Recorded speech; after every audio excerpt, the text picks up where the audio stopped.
Are we going to start in progress? Yeah, we're live right now, actually, Dan Aguirre. So, we get rid of Nomad here because he's not here yet. And I am now Kurt Cobain from MTV Unplugged. So, I mean, I'm an icon. You have never looked this thin before in your life. I know. I wish. Like, I came out of the pussy already 39 pounds. I mean, come on. And the grip on your Kurt Cobain avatar, it looks like you're jerking off, actually. Well, you know what? Kurt deserves to ejaculate. I mean, he does. Indeed. He was fantastic. He does indeed. We've got a lot of people already entering the bar room. Dan is Cobain. Ravi noticed it, picked it up right away. And St. Omni, of course, with the Bears are a humbug. But we're not here to complain. This is fucking our Christmas special. Oh, no, Aldo. I've got one thing I've been dying to say since Sunday. Whoa, I love it. I love it. I don't know if we want to make that a tease or if you want me to just make it a tease. We'll roll the open, and then right after the open, we'll go. So, right. If you want to make this inappropriate and start talking about some of the MILFs that you've been having sex with, absolutely, Swanky, bring it on. Let's hear about it. Yes, Swanky. We can't depend just on Dan's sex life for fun here to live vicariously through. So let's get on with the open, and then we'll officially start this show.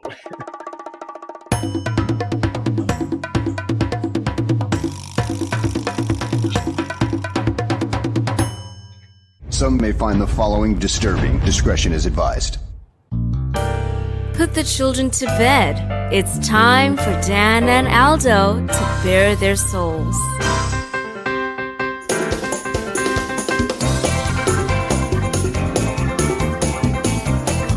I love the Chicago Bears more than I do masturbating, and that is a lot. Then, with 3 seconds left, Bob Avellini throws a 30-something yard touchdown pass to Greg Latta, and the Bears win, and I literally shit my pants. I swear to God, I literally did.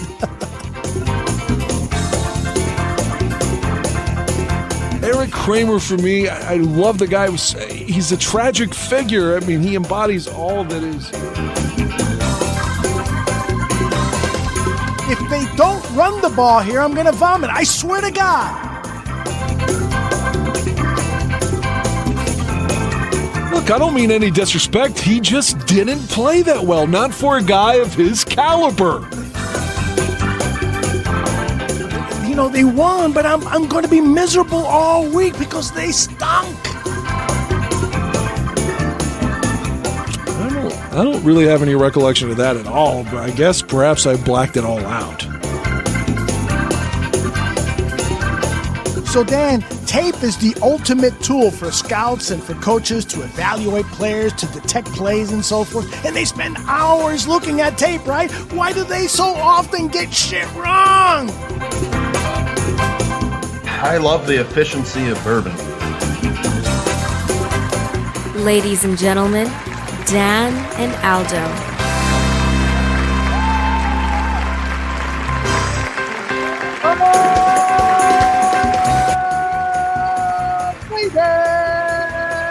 Oh my goodness! How are you, my friend? I was listening to the intro there, or watching it, and I really thought about what I need to do in my personal life. I need to get back to masturbating. Between the Bears season, between the Bears season being so, you lose 10 out of 11, and then the drama at the house with like stealing and family members and all that bullshit. Like, I just haven't been in the mood, man. That's what I need to do. I need to like sit around some time, either to get some ass or to masturbate or something. That's what I need to do. That is the secret to life. Because frankly, I am tired of disappointing my wife. I'm just going to go ahead and masturbate.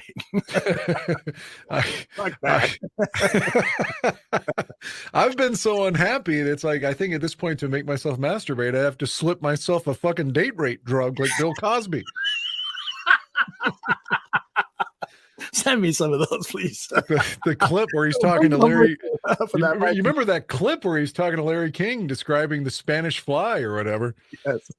I just still can't believe the Bill Cosby thing was true, man. Like, I didn't want it to be true, but something that is also true with the Chicago Bears, I've been waiting for 2 days to tell you, and I know it's going to come across as a hot take, but I don't think it is because we've been slowly progressing this way for weeks. I don't know why Cairo Santos is still on the team. It's not just because he's missed 5 extra points. Most kickers in the National Football League today, most kickers are automatic like 50 to 54-ish, you know, and then you got the guys with the big legs that like Zerline that can kick 57, 58, 59, 60, Matt Prater, you know, but the charm of Cairo was that he could almost be automatic from 45 on. And coming off of Cody Parkey, we needed that. And it's like, now he can't make extra points. He has no confidence, and you have to forsake a 48-yard field goal. You have to punt from your own 31 because he doesn't have the temerity to go out and attempt to kick. Why is he on the team? I asked that same question. I had a bunch of Twitter people, you know, promising to come to my house and kick my ass. I don't care, man. It's worth getting my ass kicked if he gets cut. And yeah. I'm sorry, man.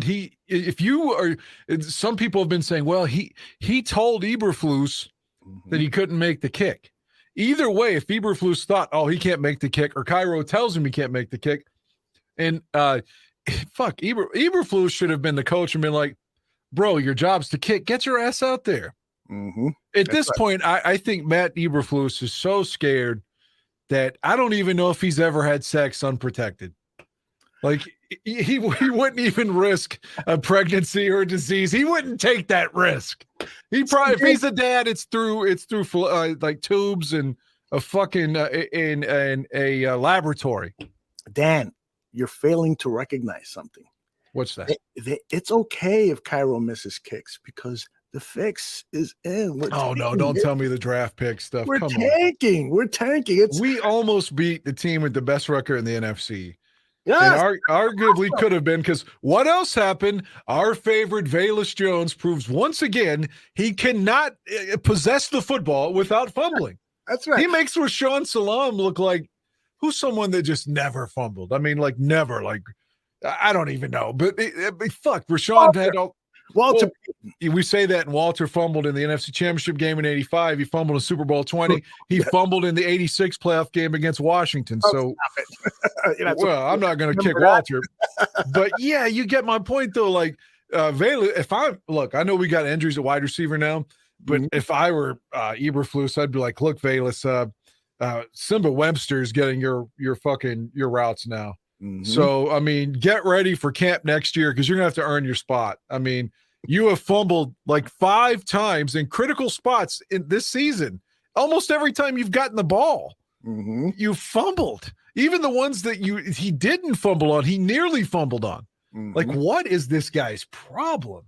But here's the thing. I think that under normal circumstances, if the Bears were vying for a playoff spot, this administration would have cut Cairo Santos and brought in other kickers. But given the situation that they don't want to, necessarily go out of their way to win, this is a team that traded away Roquan Smith. So if you're going to trade away the NFL's leading tackler, you think that they're going to really fucking care? They got a kicker who you can't depend on in these last 4 or 5 games. Well, that's really what's going on. They weren't here in 2018, none of these guys, but as a Bears franchise, we should just go ahead and start looking now. Because we all remember what it was like to not have a kicker, and it cost us a playoff game. I bet you they are. I bet you they're scouting kickers, pro and college. I don't think Cairo has a salary cap hit of $1 million or $1.5 million if he's not back next season. I wouldn't even bring him to I was about to say to Bourbonnais, I guess Lake Forest. I wouldn't even bring him to Lake Forest. I'd say thank you for your service. Last year we loved him though. So what do you think is going on? What happened to him? He's lost all of his confidence. You can see it in his face. He has no fucking confidence he's going to make a kick. Yep. He's just like you remember in baseball occasionally there'd be an infielder who suddenly couldn't make the throw from second to first. Yep, sure. Like Chuck Knobloch, I think, had that happen to him when he was Sacks. Yeah, Steve Sack. Yeah, he's like one of those guys now who's mentally lost his shit. I'm serious. By the way, Dan, you've never looked better. King Pookie Nation is sending you compliments saying, boy, you look just like Kurt Cobain. Kurt Cobain is a much better looking guy than me, minus his addiction to heroin. Yes. I was going to say something totally off, totally politically incorrect, but I'll leave that for later in the show. Cliff says, why don't we just give Cairo some cocaine? I agree. He needs to do a couple of shots of Hennessy before going out there to kick because his balls have shriveled up. And I think it's the cold. I mean, remember earlier in the season where he complained about the swirling winds and so forth? And I'm like, dude, you kicked perfectly here last year. Why would you say that? Why would you let that thought enter your psyche? Because now you fucking ruined yourself. And that was, I don't know, the third game of the season when he brought that up. Maybe it was the first game. And it couldn't have been the first game. He missed those 2 extra points against 49ers, and maybe that had something to do with it. But yeah, I am totally with you, Dan Aguirre. He has totally fucking psyched himself out. And if he doesn't get it correct, if he didn't have a couple of sessions already with the Bears team psychiatrist, then, fucking start packing your bags. So, yeah, he and Velus Jones are, I wouldn't even want either one of them to play the rest of the season. Mm-hmm. Well, see, the thing with Velus is, are you really ready to give up on your 3rd round draft pick? I say throw him out there. This is the season to see what he's got. And I know I've seen enough. the guy's fumbled like 5 times. Is it feeding back? Is it just me or are you hearing it too? I'm not hearing it. I hope this is not a fucking problem. I worked long and hard. I'm hearing feedback from Dan again. I am too. If people in the chat room, I hear an echo says Johnny Santucci is backstage. He's back. Oh my gosh. Let me see what I can do here, Mr. Dan Aguirre. Where is your audio? Oh, there it is. Let me see if I can edit the mic settings and just bring it in a little. I was just going to say Velus, and I hear the echo now. Velus has fumbled like 5 times and had like 4 or 5 other times he almost fumbled. And those are the only touches he's had the whole season. Mm-hmm. Mm-hmm. See, this is the weird thing. No, I can't hear you. Okay. People say that I'm fine, but that the echo is from you. But I think it's my mixer that's creating it. Let me see if I can change the settings here. And there's only limited amount of controls that I have.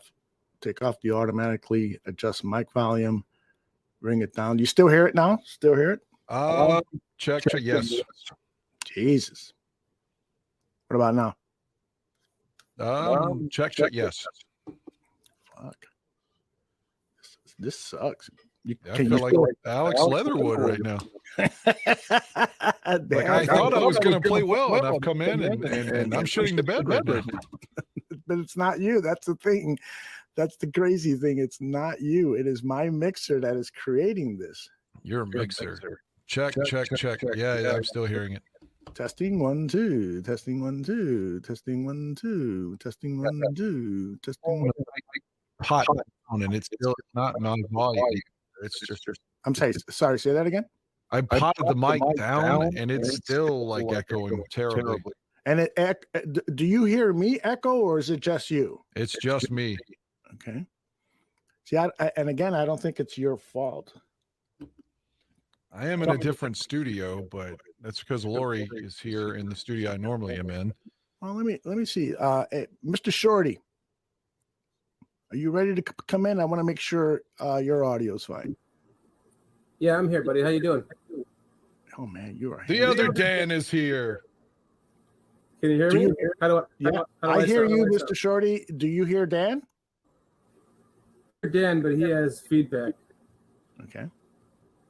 I hear a little tad bit of feedback on my end. Okay. I do too. But not like Dan's. See, the thing is, Yeah, I'm like a musician that has reverb on the mic. Yeah, totally. Let me try this.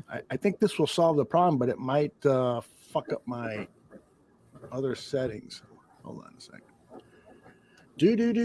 Do. Everybody who is live with us, thank you for sticking with us as we solve this. We're just trying to work It out is a some Christmas technical show, for God's difficulties. sake. Oh, that sounds better. Testing It 1 2. does. Testing 1 2. Yeah, Check. that sounds I better. don't think I hear it. All right, but here's the thing, Either. and I need help from people in the chat room. Let me know if you can hear this. Don't see the Bears beating the Bills. Yes. You heard it. Dan, I heard it. I heard it. Johnny Santucci, you heard it, right? But did the people in the chat? Oh, Jordan Silvera. Thank you, to the Jordan. rescue. Yes. All right, so we're going to do it this way, and then I'm going to take this fucking $500 mixer, and I'm going to fucking throw it against the wall and say, Merry Christmas, somebody. Come on. Dude, do it like Office Space and just take it. If you want to finish your bit, you can pull me on. I'm glad to help you having got this worked out. Go ahead and finish with your... No. Stay with us. Let's see if Nomad is here. Hold on. Nomad, are you here? Hey, which one of you motherfuckers got my money? Holy shit, Nomad. Is that really you? You look like a fucking snowman. Yeah, I'm a fucking white ass snowman that drives a black Cadillac.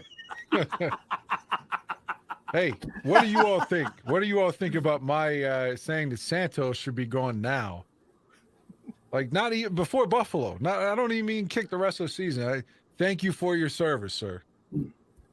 If I may, I would just like to say that I agree with you, Dan, that I think he's like a kind of a head case kind of a guy, and he's got it stuck in his head.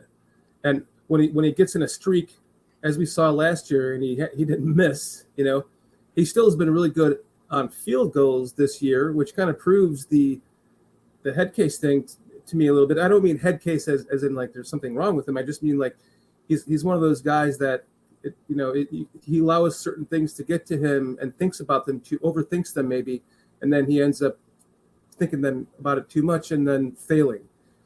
But if he's not thinking and he's just in that zone, he rides it and he stops thinking, and I think he's in that PAT zone where he's just overthinking it because he's fine with field goals. It's hard to argue his field goal production. It's his PATs that have been like suspect. And it feels like every time we play an opponent, their kicker can make from 57. We don't even have a guy that will attempt a 48-yarder and certainly can't consistently hit extra points and cost us the Lions game, which ironically Cody Parkey's struggles had begun mainly in a Detroit game too. So, man, come on, man. We got to get this shit right. I would tell him to go home now. You got 3 other games for somebody else. Hell, we had Michael Badgley do so well, and now he's the Lions kicker, and he's balling out up there. Nomad? Man, leave the damn kicker alone, man. Let him work out his personal problems. Maybe his wife caught his wife cheating. Anything could have fucking happened. But, on all seriousness, man, when you start fucking around with the kicking game, that is a slippery slope, man. And unless you have a qualified backup or somebody to come in and challenge him, all you can do now is just go through it with him. Give him encouragement and just leave that shit the fuck alone, man. Best thing you can do. You hear me, goddammit? You're the only fucking analyst I know, Nomad, that can dance and rap and analyze all at the same time. I can also whoop people's ass. Don't try me. Holy shit, man. Nomad, you ever get into a fight with a Puerto Rican? I might have, man. I might have been in a dark room with you. You weren't fucking asking questions. You were just kicking ass, right? I was just swinging. Everybody want to be prejudiced against the white man in this world, so I had to start fighting. No, man, I totally expected to see a black man, but here you are as a white snowman. What the fuck is going on here, brother? What the fuck is the problem? Why can't I be a white ass snowman? If Aldo, if you can be a damn Puerto Rican, I could be a white ass snowman.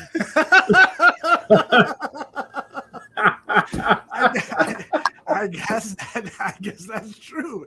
You know, I've had to battle that thing my entire life. You know, I would run home every day from a different gang. The gangs that were white thinking I'm Puerto Rican, which I am, and the gangs that were Puerto Rican thinking that I was white, which I'm not. Tooch says he got a big ass carrot nose. Aldo, man, sit your ass down, man. You whiter than Elon Musk. me and Spike Lee thought Dan was blacker than you. Wow.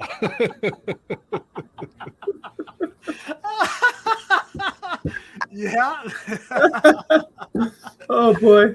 It's so true, man. I've been cursed to look white and being in a Puerto Rican family. It's like my poor mom, you know, for years people were looking at her like this. What the fuck, you know? And the kid looks like the postman.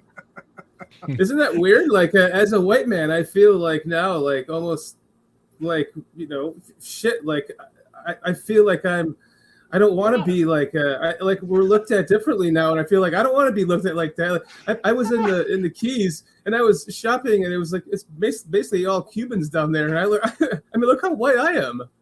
And I was like shopping at a Cuban market. I felt like I don't belong here at all. Like I need to. Those Cuban girls are fucking way hot too as white. hell, man. Like Camila Cabello. I was saying those Cuban girls are fucking fine as hell. Like Camila Cabello. Yeah. Oh my God. You remember I told you I'd let the old lady from the Ford family at the Lions shit on my chest. If it helped the Bears win the Super Bowl, I would definitely let Camila Cabello shit on my chest. In your mouth, right? I mean, fuck the chest. You'd let her shit in your mouth, right? Fucking Dan Probably. Aguirre would do anything for the Chicago Bears, anything at all. So you would definitely suck a dick for a Super Bowl. I said in 2018 on this show, well, not this show, we hadn't developed this show yet, but on these airwaves, that I would have blown Aaron Rodgers in 2018 and swallowed and worked the balls and everything. If it meant the Bears would have won the Super Bowl that year, I would have taken it for the team. And just to keep, in case you're curious, not that it matters, I've never actually fucking sucked a guy's dick. So just I'm not saying that you have, or asking if you have. I'm just saying. So that was then. This is now. You would currently suck a dick for a Super Bowl? Probably, yes. And what I after that show, when Dan announced that, I told my mom about it, my late mom who passed away a few months ago, and this is what she said about Dan Aguirre. He's a fucking idiot. I used to love those segments. It would be like, what does Aldo's mom think about Matt Nagy or whatever? Yeah, and she would say, he's a fucking idiot. Love you, Mom. I got to get this carrot off my fucking face. I think Dan's getting turned on. Well, I am aroused. That's only because I was talking about Cuban pussy, though, honestly. You don't shut the fuck up. That carrot's going to get you pregnant, motherfucker. I think you got me mixed up with Tooch. Him too. Janky fucking bookie. We don't even know. Like, Tooch was gone for like a month. He could have gone to jail. He was certainly sodomized wherever he was at. We know that to be true. I think he got pimped out by some lady boys out there. Casey asked, does Aldo let his wife, does my wife watch these shows? No, don't tell her I'm on this fucking show. Whatever you fucking do. Yeah, Mrs. Gandillo will tell you that I'm a bad influence. Kitty has been involved producing some of these shows, Aldo. Here I am like, oh shit, my wife's producing this right now. But most of the time I can hear her laughing like hell from the other side of the house. Oh, you know what's interesting? Because Mr. Shorty was here in town for the Bears-Dolphins game, and I got to meet him and his beautiful wife, and I'd heard so much about her, never seen her, and heard that, you know, she was a production accountant for major motion pictures. I mean, some of Hollywood's biggest pictures, that she was totally in love with Mr. Shorty. He said that whatever he does wrong, she would still forgive him and stuff. No, I'm making that part up. You're correct though. But she would, you know, listen to some of the humor that Dan Aguirre and I have, and I'm thinking to myself, when I meet this woman, is she going to look at me like this motherfucker is strange. And the big guy next to him is even stranger. Yeah. No, not at all. She had such a great time. She loved meeting everyone. She loved both of you guys. We had such a great time. And she's so fucking creative. I hope she's listening right now in the other room because I'm doting on her right now. She is so fucking creative. She has come up with some stuff for the future. It's a thumbnail and it's really fucking funny. So I love her and I'm glad to have her in my life and I'm glad to have her producing the show. And she's just she's very creative. I'll say that. Man, I can't. You know wait what's to see her sad? Beat your ass, man. I really can't. Because you never follow the script. She's gonna beat your ass. Oh You know yeah, what really is sad? we have some funny shit lined up for that. Yeah, because she gets on my ass because I don't check private chat ever. I'm watching the show. I'm talking to Nomad. I'm talking to Dan. I'm not watching private chat. She comes in the other room with a note and holds it above me. I'm like, oh yes, that commercial. Yes, thank you. I've So done she's awesome. that too. All of a sudden, I look at private chat and there's 18 messages there from John Buffon saying, "Would you fucking run the commercial? I gotta take a piss." We have some funny shit lined up for when I fuck that up, so it's gonna be fun in the future. You know what's really sad though, because we're trying to have a festive Christmas show, that we've had to do 30 minutes of anything but Bears talk for the most part to make it positive.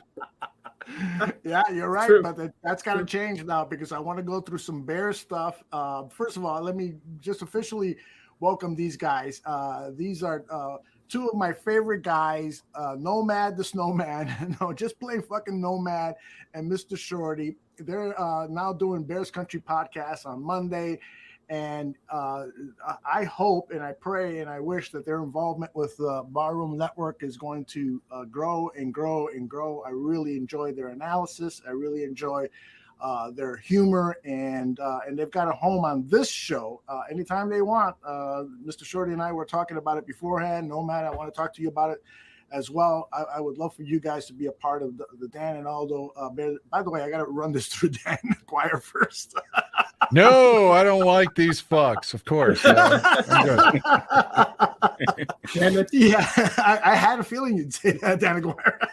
No, man. I'm just kidding. They've got my respect. I mean, as I think that's evident. So I'm good with them.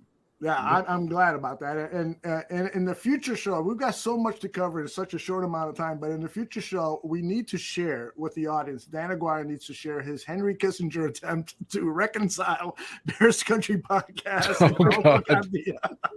The secret plan to end the war. Yes, we'll get into that at a later date.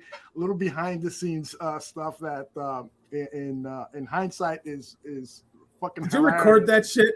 I should have. Because I was like, I didn't even look up to see if it was being recorded. I'm like, stupid me. I want to do something like, I want to pick a movie that would best emblemize, if that's a word. Amplify? Whatever. That amplify. what happened between the three of us, but that would actually be like news footage of Kissinger and Richard Nixon and Show and Lie. Is it exemplify? Thank you. I'm going to go with Carter. Carter. Okay. So I'm going to go with the Camp David Accords. I'm Jimmy Carter, and I had Egypt and Israel come to the crib, and we salvaged shit. 1978 Camp David Accords. Look it up. Awesome. Look at Everyone in this guy. chat's probably like, what the fuck is going on right now? Yeah, football fans are Camp David. What was that? The new Bears training facility? What the fuck is I figured what out? What happened? All right, let's do this. Let's start talking about Chicago Bears. We're exactly at the 29-minute mark since we went live. I know Nomad has been saying, one of these motherfuckers going to be talking about the Bears. That's why I'm here. I'm hot as hell with this snowsuit on. Just for the record, everybody in the chat and everybody live, I want you to know, although I am white on the screen, I'm blacker than Wesley Snipes up under this motherfucker. Hey, wait a second. When you give your thumbs up in text, it's not the brown one. It's the middle colored one. I'm actually sitting Cordier. Talking to me or Nomad? No, Nomad. If you notice when Nomad gives you a thumbs up in text, It's He's not got some the genres dark brown thumb. It's like the middle thumb between mine and the dark brown one. It's like the yellowish one, like the. No, See, he's still fucking with you. That's the problem. He's always fucking with you. You got to bring up your social media game, Nomad. You really do. Nomad's got the fucking his Twitter account is Nomad, and then there's a series of numbers like his fucking social security number or something. I'm like, what the fuck is going on? He'll never remember it. I'm making a political statement by not being on that. I'm not even active on that motherfucker no more. Look at you, when Elon Musk sells that motherfucker, I might come back. Did you see that poll? He ran a poll saying, should I step down as CEO of Twitter? And like 60% of the people said, fucking hey, get the fuck out of here, you fucker. You know, what's ironic is Aldo and I privately was talking the other day, should we leave Twitter because of the bullshit with Musk?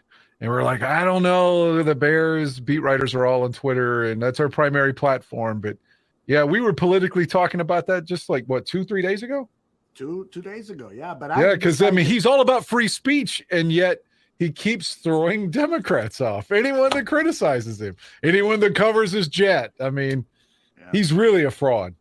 But the thing is, maybe the Barroom Network someday will be off Twitter, but my personal account, because I follow all these porn stars, there's just no way I can get off of it. Including John Santucci. Yes. These free videos at Nomad. Have you been watching any of these free videos from porn stars? It's like, why the hell you don't have to go anywhere else? Twitter is a fucking porn site. Man, I keep 3 hoes on me at all times. What I need porn for? The fucking corn. 3 hoes in a midget. I can see why. All right, let's talk a little football here. Here's what I want to do, guys. I selected 5 clips from the local media. You know how we do, Dan and I do the media mashup, and then afterwards we discuss what the local radio guys were talking about. Well, I've sliced them all up, and so after each clip, we'll come around the table and we can react to what these guys were saying. These guys being the sports reporters for the local radio stations, WSCR 670 AM and ESPN 1000. We thank them for allowing us to use their clips. Not that they actually, that I asked. I'm just stealing them and putting them on here. So we've given them attribution. So yes, exactly. I'm giving them love. I'm giving them love. So please don't come after me. Anyway, this first one is from 670 AM. It's the transition between the Mully and Haw show and the Dan Bernstein and Lawrence Holmes show. And if you have followed our media mashup over the last few weeks, you know that Dan Bernstein is like, fuck this season, guys. Don't overreact. Everything is going to be fine. We're playing for draft assets. So they debate this on the show. And so I'm going to play that, and then we'll come back to us and we'll discuss it. Outcomes. I think it was pretty much ideal. I know. You're rationalizing. You're hoping. No, I'm okay. not. And I'm not going to try to change You're hoping for more injuries. Not. That isn't ideal. And the injuries, as long as Tevin Jenkins is okay, these guys, and as long as the injuries are minor, I thought it was ideal. There's nothing ideal, Dan, about going 56 days without a victory. It is, because it improves their draft position. Everything's fine. Their quarterback is terrific. They've got you got data points. One pick, Dan, in the top 50, top 55. You got one. It still helps. It's fine. Okay, but you're saying, do you want to trade down then? Possibly. Okay. I just want the value of that asset to be as high as possible. But you're getting data points on all these guys. If you know Velus Jones, you don't want Alex Leatherwood. This is the whole point of this. Find out who you want. Find out who you don't want. They're finding out some of their young players are really good and are on the upswing. So their players aren't. They got closer to winning a Super Bowl for sure. They did, without a doubt in my mind, they got closer to winning a Super Bowl. Yesterday they got closer to winning a Super Bowl. Oh yeah. Yeah, I don't see that, but I gotta pause it there, because while I agree with Bernstein's argument there, the fact that he supported it by saying that we got closer to a Super Bowl yesterday is probably the stupidest thing I have ever heard a human being say. You don't get closer to a Super Bowl by losing a football game, by getting injuries to key players. There's nothing in the world that would support that. And anyone want to challenge me on that one? No, I absolutely concur. I hate listening to Dan Bernstein, and I hate when Molly's like, Molly and Haw! He enunciates. So I don't want to hear that either. No, I don't want to hear this clip anymore. It's bullshit. I'm tired of like being happy with losses. You can't be happy with losses. As the cliche goes, you have to learn to win. And I didn't even realize it had been 56 days since our last win. I know it feels excruciating every time I'm watching us lose, so it feels longer than that actually now that I contemplate it. But yeah, I'm tired of this fucking losing for the draft pick. How many first-round draft picks do we have to cite that were busts to say that's not a foolproof system? So in the meantime, go out and win a game, man. Mm-hmm. Well, you can't blame Justin. Well, how about this for a thought? How about maybe his premise was the level of competition that the Bears put forward and how they competed with the number one team supposedly in the league. Maybe that's the premise of his argument. There you go, Mr. Aguirre. I'm going to say that first off, how like Dan Bernstein talks all the time. It's just like so. It just comes off like so fucking pompous. You know, and I disagree with that notion. Like you're going to come out here and I mean, I guess what I should say is maybe he's just trying to play to the notion that there are this group of people in the fan base who believe that losing another game is getting closer to a Super Bowl because of the pick, that whatever they can do with that pick, whether it's going to be a draft pick, who could be a generational player, could be the fucking draft. If you look at the draft, it doesn't really matter. It only certain players can't miss. And the first round really is, go look at the history of the draft and the first, 5-6 picks for the last decade. And you'll find there's a lot of misses. So you're not guaranteed that any one of these players is going to be great. But you're also like, there's the possibility that they could trade one of these, trade that pick for multiple picks. And so I think Dan Bernstein is just trying to feed into that narrative that's the section of the population he's trying to hit with saying, yeah, I'm on board with the team tanking and we should lose as many games as possible to help with the potential of that pick or trading it. Mm-hmm. Go ahead, Aldo. Sorry, I was going to ask you. You want to reply to that? But the best thing that's happening right now is if we had Justin Fields on with us right now and he had truth serum and he couldn't fucking bullshit us, not that he would, but he would tell you he wants to win. That's my guy. He could have easily just gone out yesterday. It's cold. The Bears probably aren't going to win. What was the score? Like 25-13 at the time. It's real late in the game. Just let that scrub finish the game. And here he comes back and throws a fucking touchdown. I mean, this guy wants to win. And unlike every game. Yeah, unlike Dan Bernstein or maybe certain fans or maybe even the front office, this guy's not tanking. This guy wants to win. And I hope that by the time the next 3 games are over with, people can universally praise him and not just say, oh, he had 1,000 yards, but just say, this is the future. This guy is a franchise quarterback, and let's go. Yeah, but I'll tell you one thing, and I've got some clips of Justin Fields that I want to share with you guys a little later in the show.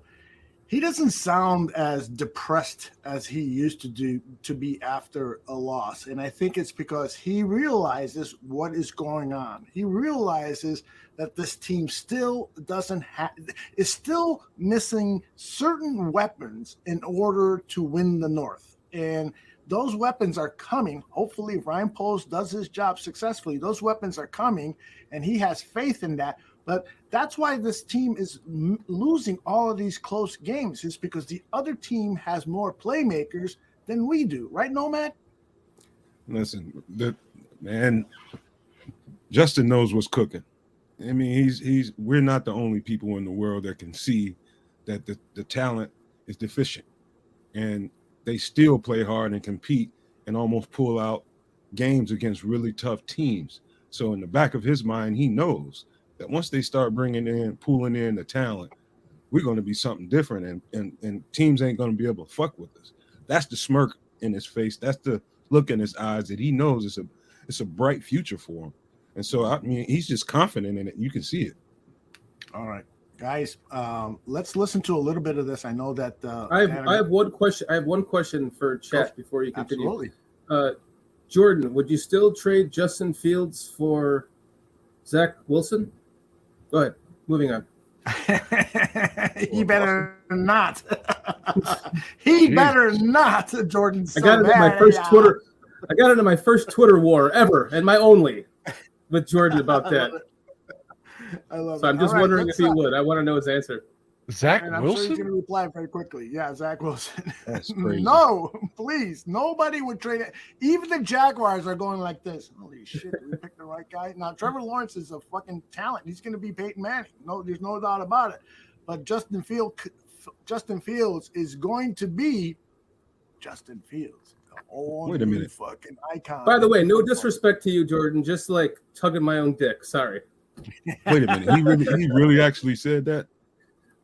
Yeah, that was my first and only Twitter war. Was that motherfucker's fingers got cerebral palsy that day? God. All right, stand by. Aguirre, I'm going to continue with this, and then if it really irritates you, we'll go on to the next clip. But back to the 670 transition. I think that it's okay to rationalize the positives in a losing season, but what yesterday proved as much as anything. Number one, yeah, you feel good about Justin Fields. But number two, yeah, but that's not a small thing. That's a huge thing. Yeah, but it's a huge thing, but it's not the only thing. And that's the ongoing debate. You've got so much more to do. And you look at the Eagles and you realize just how far you have to go. No, I know, but we knew that. We knew that. This isn't a surprise. I don't think it has to be zero sum. No, I think you can be upset that the Bears lost and that they're on this losing streak, and they clearly have more work to do in other areas than maybe you thought they did before the season started. Like, it was one of the things that we were texting about as a show yesterday, where I don't think that anyone other than maybe Tevin Jenkins on the offensive line should feel comfortable walking in next year that they have a job. I think there should be competition for literally everyone on the offensive and defensive lines. But I still think that I'm with Dan on the idea of yesterday you saw so much good in some of the players that you are going to have here. Jalen Johnson, as much as A.J. Brown had great numbers, he's an unbelievable receiver. Those two guys battled. Oh, I thought Jalen Johnson was terrific. It was fun watching those two guys battle. And the guy he went all over the field with had 9 catches for 181 yards. That was the biggest performance. He didn't do anything wrong. Listen, I thought we said the same thing, that the secondary was good, but you look at what happened. I mean, and I don't know how you could possibly defend a couple of those passes. Yeah, that's what I'm saying. He dropped the ball perfectly in there. But I mean, it is just an oddity to say, boy, that guy had a good game. My sense is that he won't look at it that way, only because 181 receiving yards, that's the highest production by a Bears opposing receiver in 9 years. And I think that he had good moments and he had regrettable moments. I think he had enough of both that he'll look at it like, I feel good about certain plays. There's others I want back and could do better. It's a good base to improve upon, but Isn't that exactly what you want from a player like that? I am ready to pay him. I'm ready to pay him and lock him in. You had 2 wide receivers go for over 125 yards yesterday. But I still thought that even inside of that, you had moments, like you're just looking for the moments to grow on, and the moments to grow on were there. You saw a good moment and a bad moment from Jaquan Brisker. Like the blitz where the zero blitz where you see Jalen Hurts take off and score. Yeah, he probably will look at that differently the next time and be like, oh, since that gap is occupied, maybe even though I did the right thing in the defense, maybe that blitz should have come to the other gap. And then you wouldn't have had an easy breakout. You had Gordon make a really good play on a ball. You had Jalen Johnson go out there and stay with one of the best receivers in the league and overcome, in some cases, some incredible throws from Jalen Hurts. You add that to Justin Fields, and you've got 4 guys that you know are going to be here that I think all played well enough for you to feel good about where they're at. The rest of it, yes, it needs a ton of work.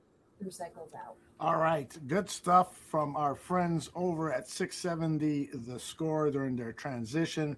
Dan Aguirre, you didn't tell me to turn it off, so was somebody supporting your argument there? No, I got slant envy thinking about there, especially AJ Brown, who's a fucking, he's great. He was great in Tennessee. Well, I don't know why we can't do that. I know Claypool was injured yesterday, but if he allegedly doesn't know the offense, how hard is it to tell the big man to run it inside and do, 4-yard slant?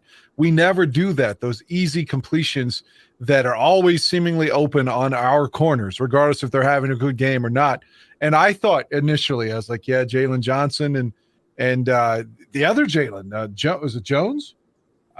Yes. He played well, being an undrafted guy. And then, Kyler Gordon, it did feel like the secondary, basically because those turnovers in DHC, he has the wrong gap on that safety blitz. But again, that would normally be Eddie Jackson. And DHC's always been a great special teamer for us. So, but what is this, like his fourth start probably in all these years. So I don't even fault him for that so much. Yeah, the defense was better. And part of it, in my opinion, was because they finally took the training wheels off these motherfuckers and started blitzing. All season long, we've been saying that, like, do some press coverage and do some blitzing and don't just sit back in this fucking cover two and let people pick you apart. Now, eventually, remember one thing, Dan Aguirre, is that the Bears lost that game because of a blitz. They blitzed Jalen Hurts on a zero backfield. There was nobody back there. Yeah, that's what I was saying. DHC took the wrong gap there, but I mean, he's not. Actually, he's normally not. It was Brisker. It was Brisker. Oh, I thought it was Carson, Houston Carson. But either way, yeah, that's going to happen. But it's just like you can't be afraid to do it. I praise the game plan immensely. And I think that's part of the reason we forced turnovers, because we were bringing pressure during the game. So many games this year, I think we could have won had they had the temerity or the bravery to actually play aggressive. And I'll take that all day. Even if you lose, but at least you're fighting. Like so many games, they've been just afraid to do anything. And I love the game plan yesterday. Nomad, I'd love your take on the defense's game plan. Are you with Dan Aguirre on that one? The reason why they blitzed this quarterback is because he's a young one. That's the thing about blitzing. You're always going to leave something open when you bring pressure. And up to this point, I don't think they were adequate in their ability to cover behind the blitz up until this point in the season. And plus you add on, a veteran quarterback will fucking absolutely pick you apart if you blitz them. And so they did not do that against Aaron Rodgers and those type of quarterbacks. You got a second, third year quarterback in Jalen Hurts. They felt like they had an opportunity, and those players like Jalen Jones and those guys have gotten better throughout the season, and they felt like they could cover behind it. So I think that's where the aggressiveness came from. All right. Mr. Shorty, you got a thought before we go to the next one? I like your process on that, Nomad. How you explain that, because we talked about Jalen Jones a lot in the during training camp, and he was someone that you had your eye on. And here we're seeing him perform on the field and given the chance in multiple games, not just this last one. I like the aggressiveness that the defense took, their game plan for this game. It certainly felt like the Bears defense of old. I mean, when you get Travis Gibson laying on top of Jalen Hurts and he might miss next week's game as a result of that, that's the type of defense that is a brand of Chicago Bears football. I mean, you want opposing offenses afraid. You want them to think about Plank and Fensick. You're going to go over the middle? Oh, these guys are going to fucking tear your head off. Or you're going to drop back for a 7-step drop? Oh, Richard Denton's going to fuck you up. And on and on and on. And so that's what we want. We don't have the personnel for that yet, but I hear what. Can I interject? I want to ask, how much do you think that the sun had anything to do with the game, whether it was the turnovers or incomplete passes? I know there was some deep. I think it was the one to number 6, the not AJ Brown, but the other guy. I can't think of his name right now. But right in the breadbasket on that was in the sun. The sun was in his eyes, but the ball was like so perfectly placed. He wasn't really looking into the sun at that point because the sun was kind of more down. Like I'm wondering if that I think it was a fourth down incompletion to Byron Pringle where he Fields threw it right to the right sideline. He was right there. He dropped it.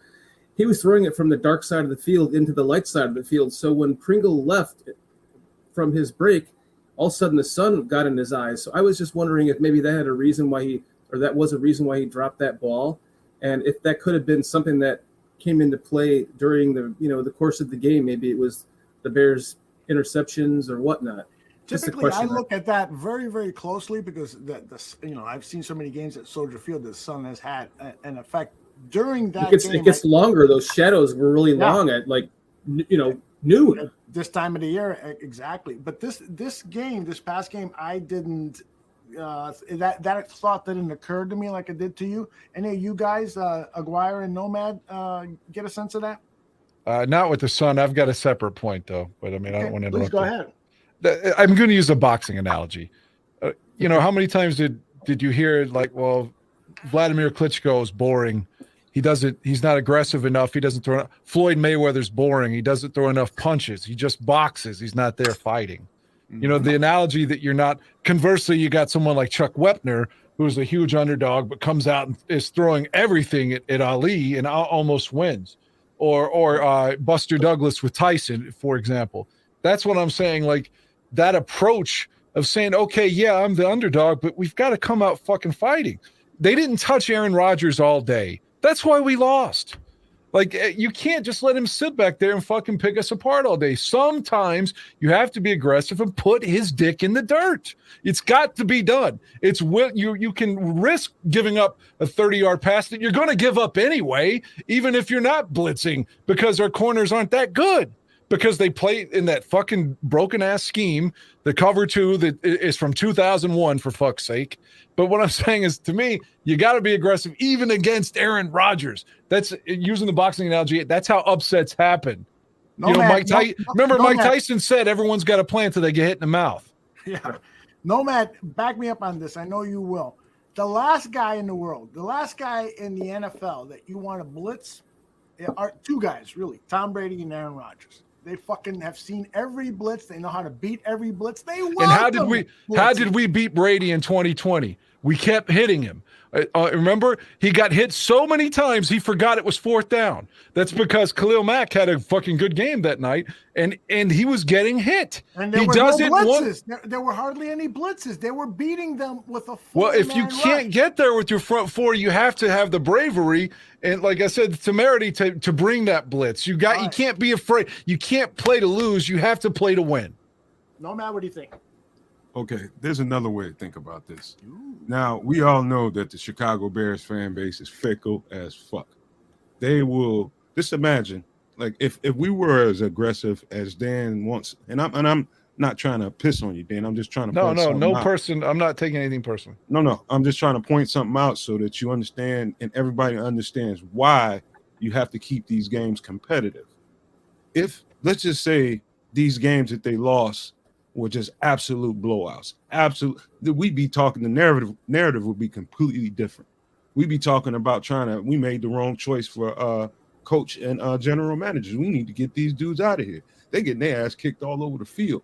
So you would understand why a team that is talent deficient is choosing to play it safe, because they want to remain competitive in these games. And it's not looking like a shit show. What the fuck am I? White Vinny Barbarino or something?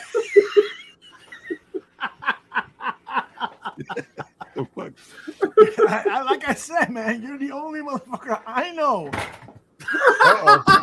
that can't dance. I'm suing Aldo's ass. I'm getting the house, the car. I'm getting everything. Fuck that, man. We're going with Walter. my neck, and my back. Hey, Aldo, you just proved that white men can't dance.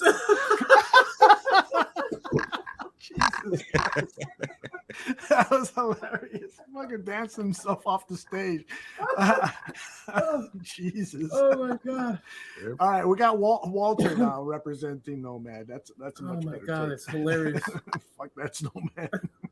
He was Hey man, beginning get to me off annoy the damn ground, man. You gonna just leave me laying here?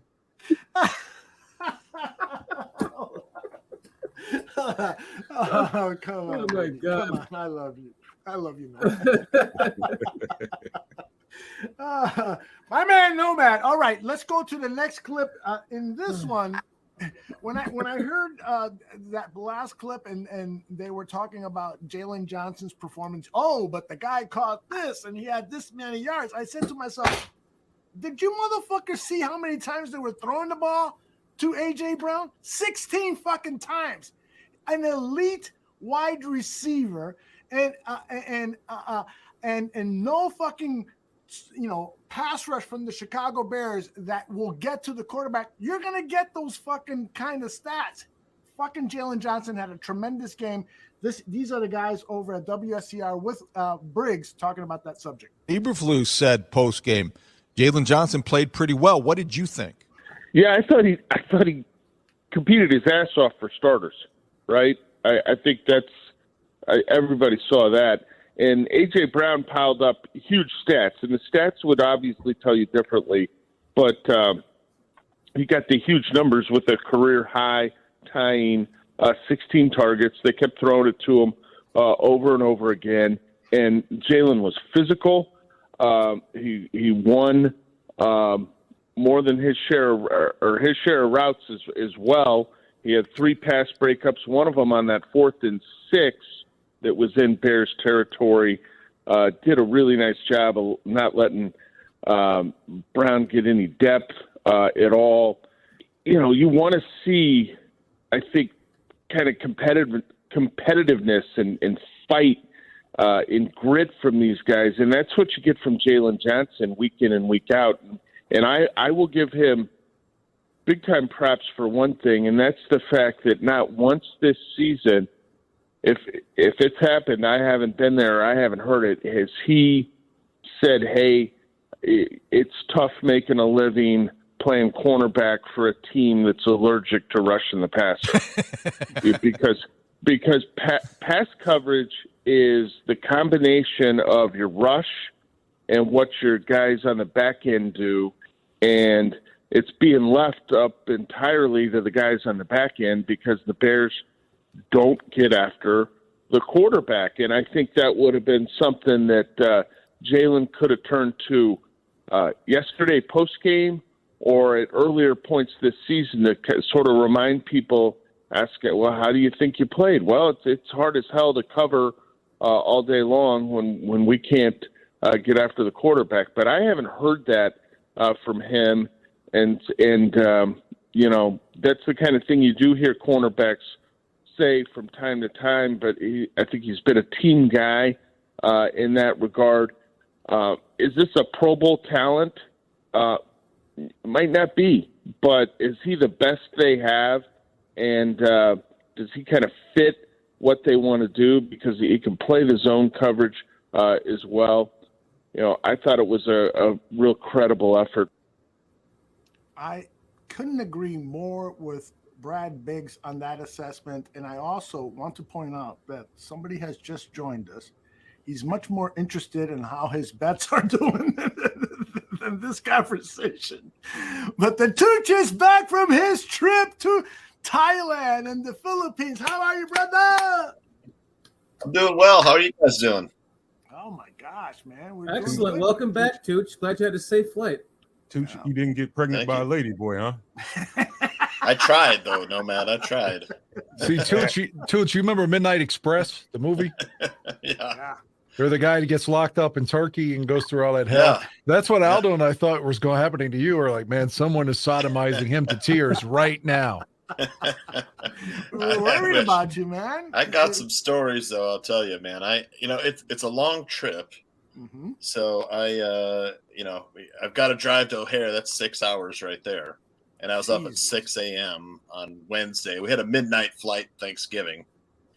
And So it's a 16-hour flight O'Hare to Taipei, and then 9-hour layover from there, and then a 3-hour flight to Manila, and then the traffic in Manila is so bad from the airport in Manila to. Did you go to the location where they had Ali Frazier 3? No, but that would have been cool though. Yeah, that's what I would have done. So I was up for like 48 hours straight. So, it like wore me down, no sleep. And I got a little sick because I ended up drinking the local water. It's like, it's so hard to avoid it. So I was sick for the first week of the trip. And I laid in bed for like one day. I just was so sick I couldn't get out of bed. And after that, my back locked up on me. So I was like walking around like an old man. So my wife's family took me to a healer. It was a shack on the beach in like a shack town. Tin shack. He's starting to sound like Deshaun Watson. Did you tell ask you, him to play with your asshole? It was very close, Danny. I'm like in my underwear with like half my wife's family and my family there, and this lady tortured me like a POW, like I was a POW, and I was like Sergeant Barnes was there telling me to take the pain, hot oil and liniment. This lady like worked my lower back until I stood up. I was fine, man. It was great. So I was good for the rest of the trip. And then if you follow me on Twitter, you saw me eat bloat, which is like hard. When you was getting that massage, did you feel that roll of quarters on your leg? Man, not really, to be honest. I was in so much fucking pain. But... Now, I don't know what beloit is, but clearly it is something that is not good for your digestive system. So why the fuck, after being sick, why the fuck would you even try to eat that shit? By this time, that was like the last night I was there in so Manila. I'm going to go on a plane, and I'm going to be shitting down my pants. Aldo, thank you for having me on tonight. So, because I had been dying to ask you this too. It's like, what was the center of that like? Was it like crunchy or soft, like a piece of chicken in the middle of it? What was it like? It was soft with some crunchy parts, which was probably the beak and the bones. Sort of like a ladyboy's dick, but, right? But yeah, it was. Last time I was in the Philippines, I took the durian challenge. That was. This was a little scarier, eating that little duck embryo. What's the durian challenge? The durian's like a fruit that smells like hell. It's like smells like rotten onions and gym socks. Nope. Rotten garlic and onions. But the one they got the one that my relatives, my in-laws got there was it didn't smell that bad, but it tastes like onions and marshmallow. So I don't know if that's a good combination for me. Nope. Served to him by a dressed up guy named Raul. but I went to some remote islands, had a great time, Did you meet this girl over at the Philippines? One of my friends from the islands. Jesus. Let me start this before I boot it out. Yeah, another thing, my wife said, "Oh, we're going to renew our vows," when we're out there. Oh, cool, all right, little ceremony. But my wife had like surprised me with a full-blown, like full-on wedding with all of her relatives, which was great. Wow, super awesome. happy. Congratulations, for us. man! A beautiful resort, right on the ocean, so it's great. Awesome, that's great, man. You got pictures? We have like a photographer and videographer, so somewhere. Great. You got the pictures, Aldo. All you got to do is pull up a picture from the crying game. But yeah, it was great. Yeah, but great in this trip. version of the crying game, she gets laid. So that's right. But yeah, I was checking the Toledo Liberty Bowl game, the roofclaim.com Boca Raton Bowl, and I had Toledo. All right, we don't give a shit about that. So let's hold on now, Tooch. Did you miss the Bears-Packers game then? I missed everything except the Eagles game. So well, good for you that you missed another Bears The Bears had a lead on the Packers in the fourth quarter. It looked like we could win and blew it. So I'm glad you didn't have to watch it. Yeah. Good for you. What the Me fuck too. is this?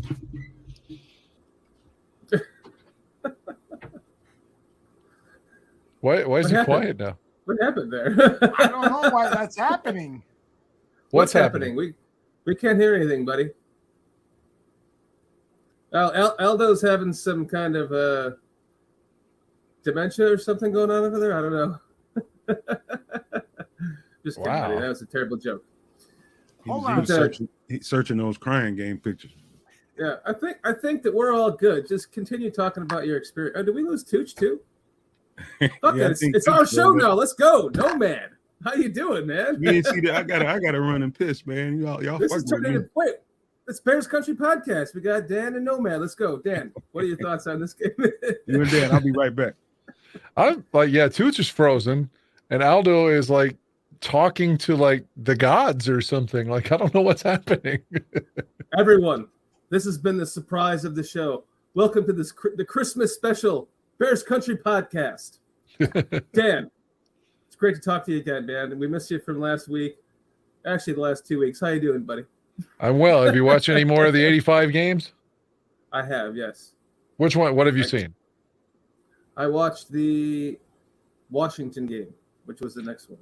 Yeah. Well, I didn't know you'd watched New England or Minnesota yet. So you've watched 4 games then. Well, I kind of Oh, you've pulled skipped. out the wrong disc. Yeah, pull out the wrong disc. Week 4, Washington took it to us in the first quarter. I mean, it looked like the Bears were in trouble, and then Willie returned that kick for a touchdown, and suddenly they were off to the races. Even Jim McMahon caught a touchdown from Walter that day. I've got my block of discs right here that you made for me, Dan. Good. I love it. I appreciate it. Thank you so much. Did we lose Nomad too? He went to piss. Oh, that's right. I don't know what's up with Aldo. He suddenly was. It's like he was talking to like dead relatives or something. That happened one time on a show that we were doing where we just lost the feed. I lost the feed, and it was just Cliff talking by himself. Strange. So Chrome just kept quitting on me. Just that I reboot it, quit. So Aldo's what happened to Aldo? That's what I'm saying. It's like he was mesmerized by something. Like he saw like Pussy from 1978 that he hit was suddenly right in front of him again, and he's like, yes, and like we went into the light on Poltergeist or something, you know? Danny, should we do Bears State of Affairs? Yeah, I want to hear the bear growl. It's always funny. Yeah, let's do that. All right.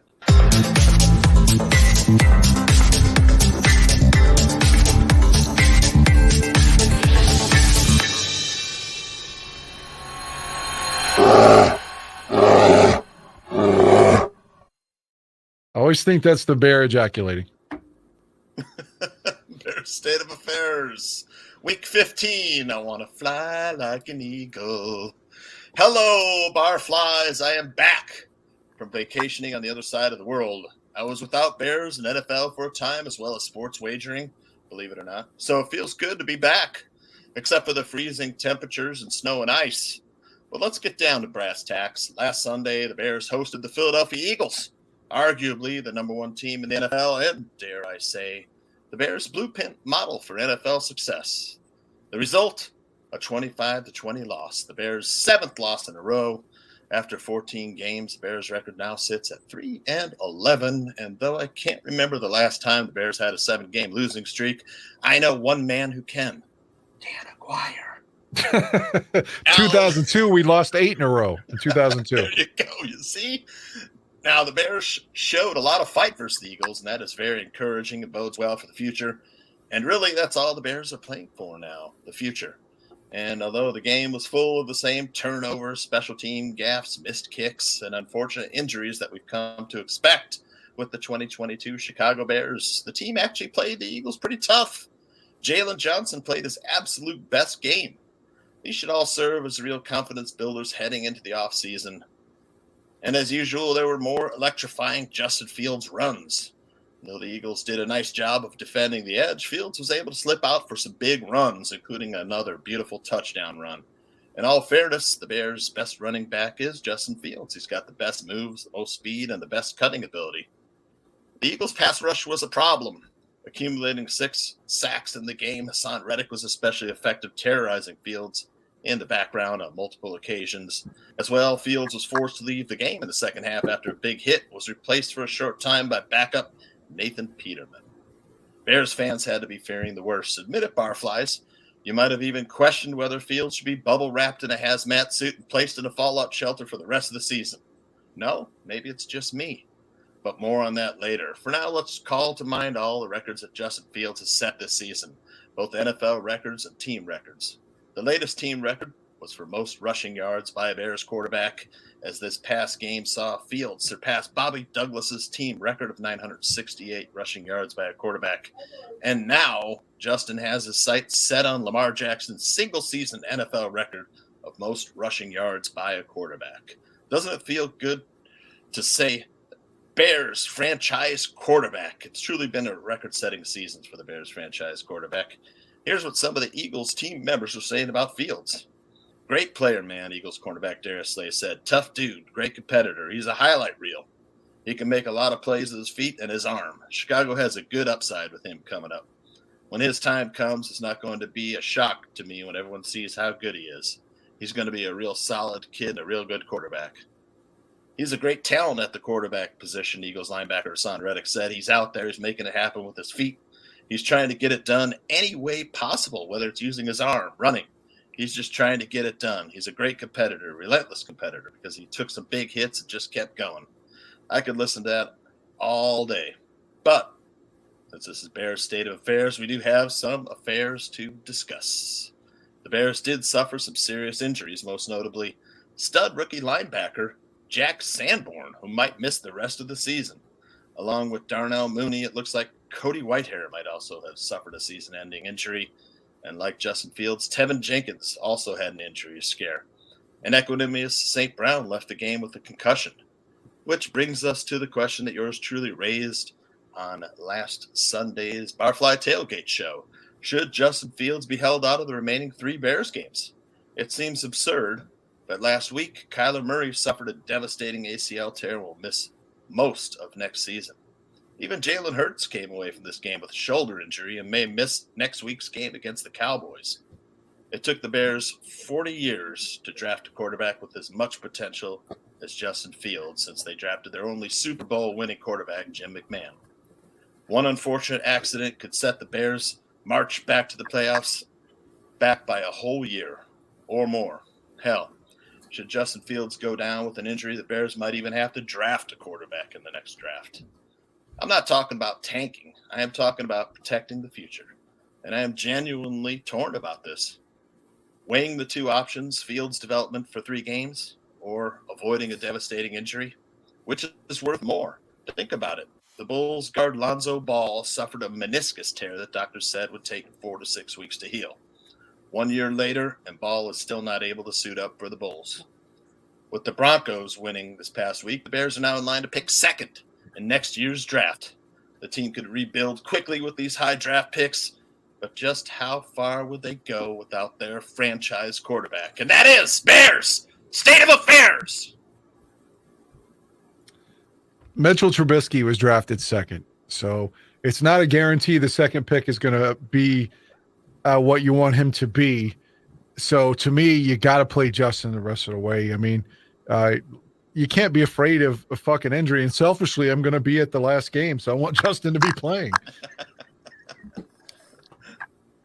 I don't know, man. I'm genuinely about this, like I said.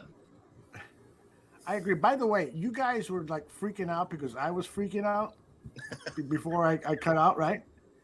I was hearing audio that you guys couldn't hear, and so I'm like, what the fuck is going on? And I thought you guys were hearing it too, but you guys are like, what's wrong with Aldo? It looks like he's really high on drugs. Yeah, it looked like you were mesmerized by pussy from the past or something. Like you saw all of your lovers and they were all young and they were like, fuck me again, Aldo, please.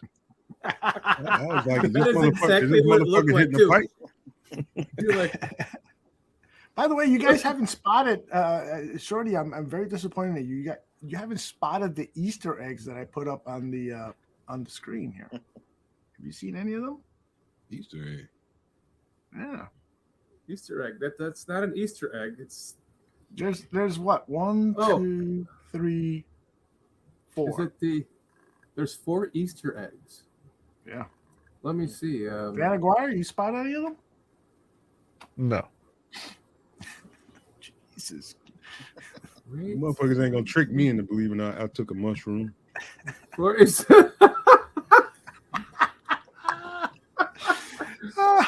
Tooch, you haven't seen them?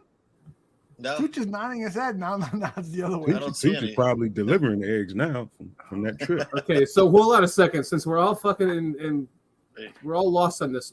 What would equal an Easter egg? An Easter egg is something on the screen that shouldn't be there. Something. I see like some stockings. Okay, what else do you see in those stockings? Is that like? All right, right now, Tooch, on your forehead. Yeah, is that a right bra? there, right there. That's a butt plug. Oh, okay, I thought it was a bra. That blue thing in between those 2 red stockings is a butt plug. All right, looks like and over then here's that's a vibrator. dildo. Okay. That's a vibrator. Oh, and above me, I have the double penetration vibrator right there. That's right. Nice. And there's one Yeah. on the right. Those are always fun. Oh, you're a There. genius, Aldo. There's one right there too. Man, now we know what Aldo got for everybody. Christmas. Yeah. I'm just trying to entertain you guys. Thank you for the gifts for Kitty. She's gonna love it.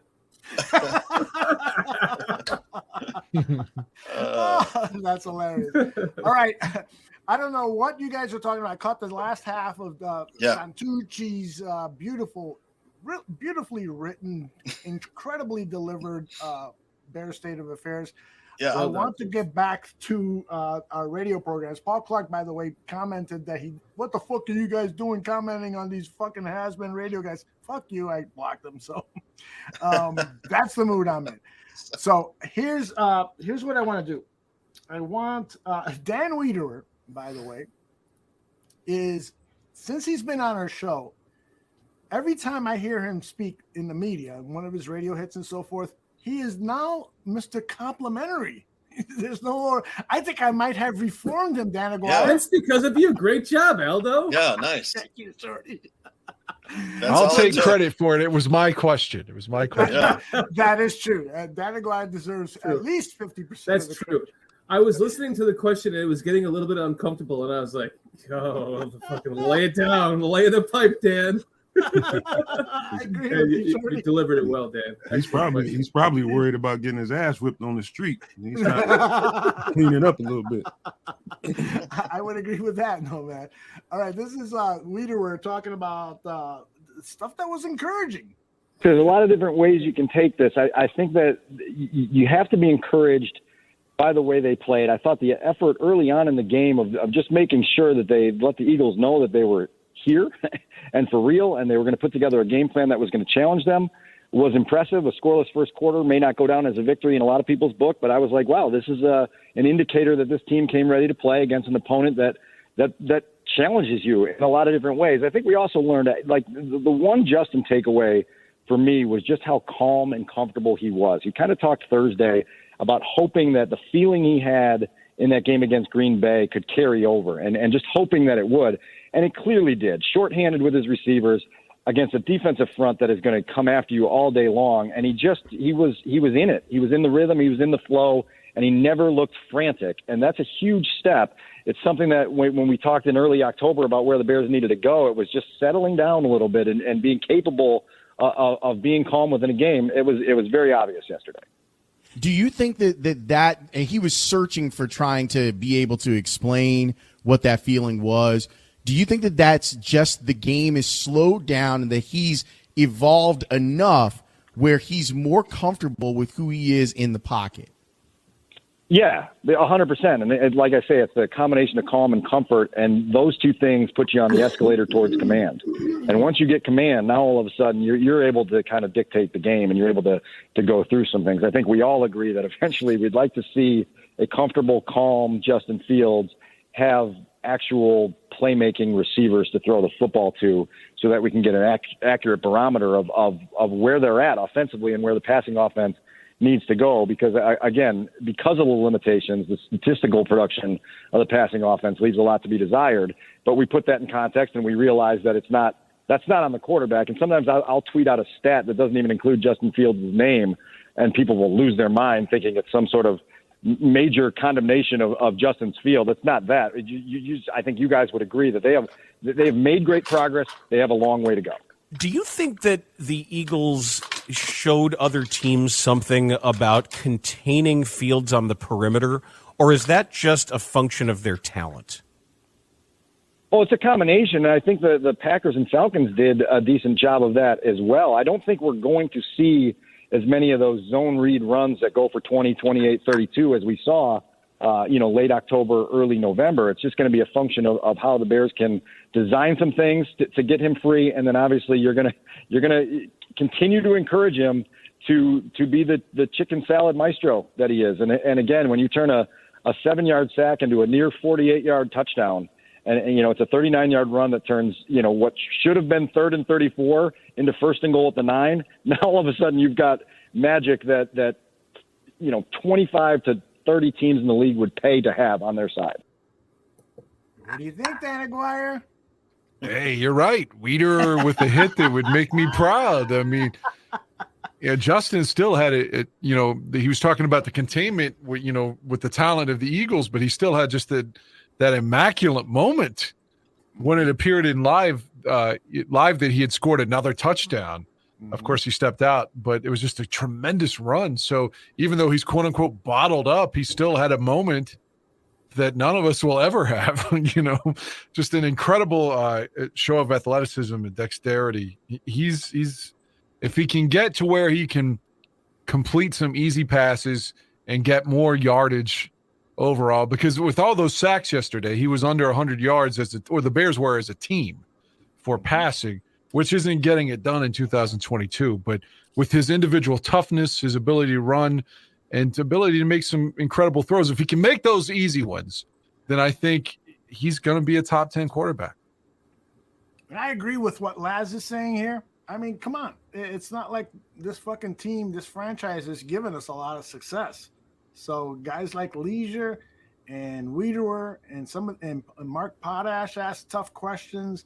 Biggs, Jarrett Payton, he's rarely at the press conferences, but I know he's been critical of the Bears.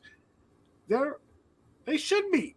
It's not like they're fucking winning games. Santucci is one of the most critical guys here at the Barroom. He's one of those guys that will say, I'll believe it when I see it. Yep.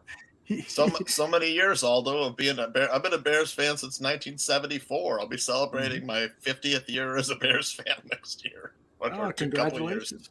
In a couple years, and all those past that, you went through that door a couple years ahead of me, though. Oh yes. You know something, man. I said this in the chat last week when you had Weirder on the show. Mm-hmm. I think it's unfair to base all of your criticism. If it's based on the things that have happened in the past, I don't think that's fair. I mean, it's fair to criticize the past if you want to, but to compare this current regime and what they're doing and what they're putting in place to things that have happened in the past, knowing that this is a rebuild, I don't think that's fair, man. I think you ought to. These guys, I mean, you can't tell them what to write and how to report on these things, but to me, I believe these guys have earned the right to a free runway towards wherever they're going with this team without the past being a shackle on them, I am with you 100% on that. Shorty, what do you think? I agree too. And first off, Aldo, I want to say great job getting Wiederer for an interview, man. Thank you. Because, I mean, he is one of those guys.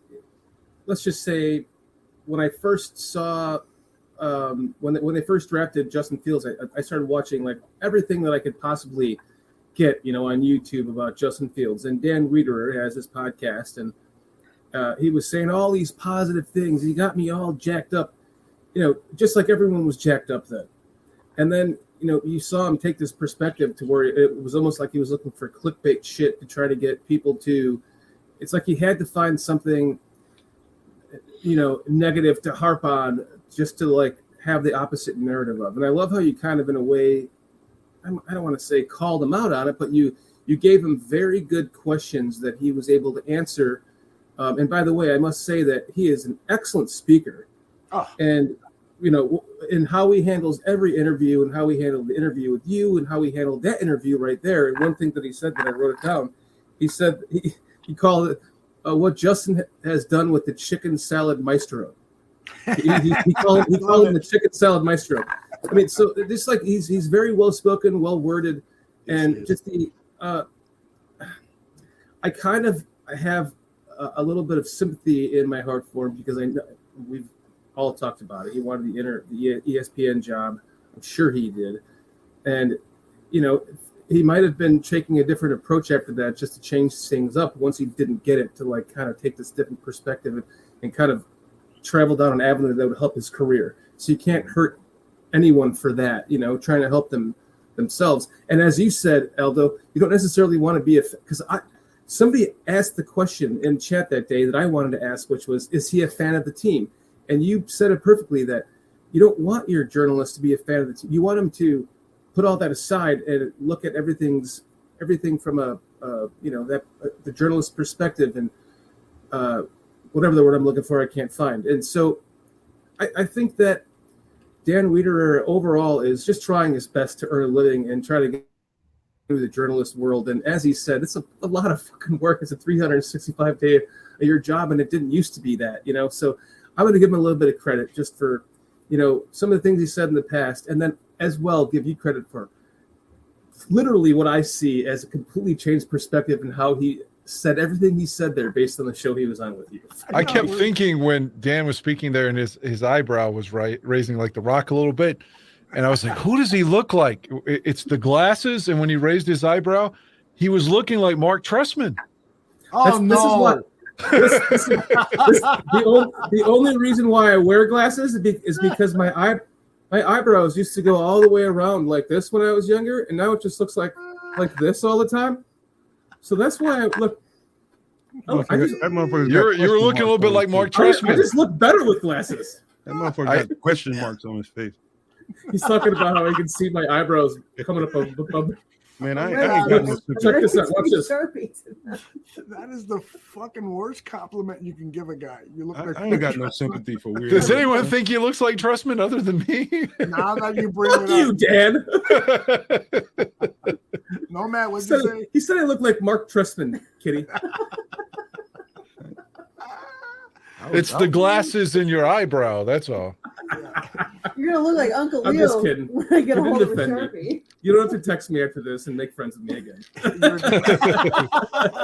You're definitely not as stupid as Nagy, so you got that one for you. Yeah, you're not a bald fuck like Nagy. It's true. It's true. Oh man. Okay. I still have two more clips from the radio stuff. Let's see. We're at 9:30. We got an hour. Let me first change course here and play some of Justin Fields because I really do want to get. He had a press conference earlier today, and there were 3 or 4 moments that I thought were golden. This guy is now totally comfortable with the press conferences. He's sharing more of himself. He's making jokes. This, despite the fact that he's losing, but I think he gets it. He truly gets it. So, this is a question that was posed about his rushing. When you put on the tape and you watch yourself with those electrifying runs that then end up all over the place, what do you see when you watch yourself in that light? Just see me making plays and kind of just see it, happening. I don't really plan it before it happens. It just, ends up happening. So, just trying to be smart in that decision. Like I was telling Colleen, it was just, it really just happens in a matter of a second, like a split second, to where, my first initial thought is I'm trying to protect myself. I'm not trying to take any big hits. And then if I see a little crease or something like that, I might, try to, hit that crease just for, extra yards or try to break one tackle. But my first thought when running is just, protecting myself and not taking big talk hits. about improving in the passing game and stuff like that, but you mentioned even at Ohio State you weren't running as much as you are now. Have you seen yourself improve as a runner just from the start of the season as well? Yeah, and I think I've definitely improved as a runner, and I think just myself as a person is just, or myself as a player, it's just adaptation. So Of course, I've had to run a little bit more this year, so I think my body's adapted to that, and of course, it's gotten better at running. So, just trying to adapt to the game and adapt to what I need to do to help my team win. I love that. This is a weapon. This is why college coaches now have become enamored with quarterbacks that can run, because they deliver explosive plays, and you need explosive plays to win football games. Nomad, am I right or wrong in that this guy, we want him to be more proficient at passing the football, but we will always want that part of Justin Fields where he can just pick up the ball, take the ball, tuck it, and run for 40, 50 yards, those explosive plays. So, number one, all the GMs and scouting directors, they're not looking for the next Tom Brady. They're looking for the next Justin Fields. That's right. Why? Because teams are getting bigger, stronger, and faster every day, and you need a guy that can make plays with his legs to be able to keep you in games. It's just the trend of the NFL. It's nothing against traditional pocket quarterbacks and what they bring to the table. It's just, the NFL cycles like that. I mean, it's really a long time coming for a whole bunch of, I want to say black athletes, but any athlete, I don't care what color he is, if he's good enough to play back there and can make elite plays with his feet, man, these guys need to be in the game, man, and stop, shortchanging these guys just because they don't do this well or that well. They don't stand back there like a statue and, just wait for, it's just, that gets so boring to watch to me sometimes. I love watching Justin Fields play, and it's just going to be more and more guys like him that come over time. You just watch. Totally agree with that. And Robbie has a comment. Trustman needed a handler. Tell him to chill that shit out of his beard.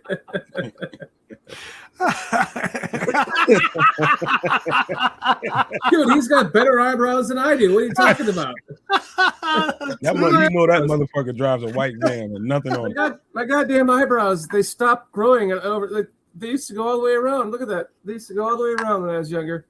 Now they just stop right here and right there. What's wrong with you, man? You got alopecia? I would be one of those guys who's gonna be fucking painting his eyebrows on like an old lady. I'm in a 55 and older community right now, and that's where we know you guys know that Kitty's mom passed away in August, and we assumed her house, and so now we're this 55 and older. Everyone here is on their way out, and I'm seeing all these painted on eyebrows, and I'm like, well, maybe I should do that too. That's wild. Are we telling eyebrow stories now?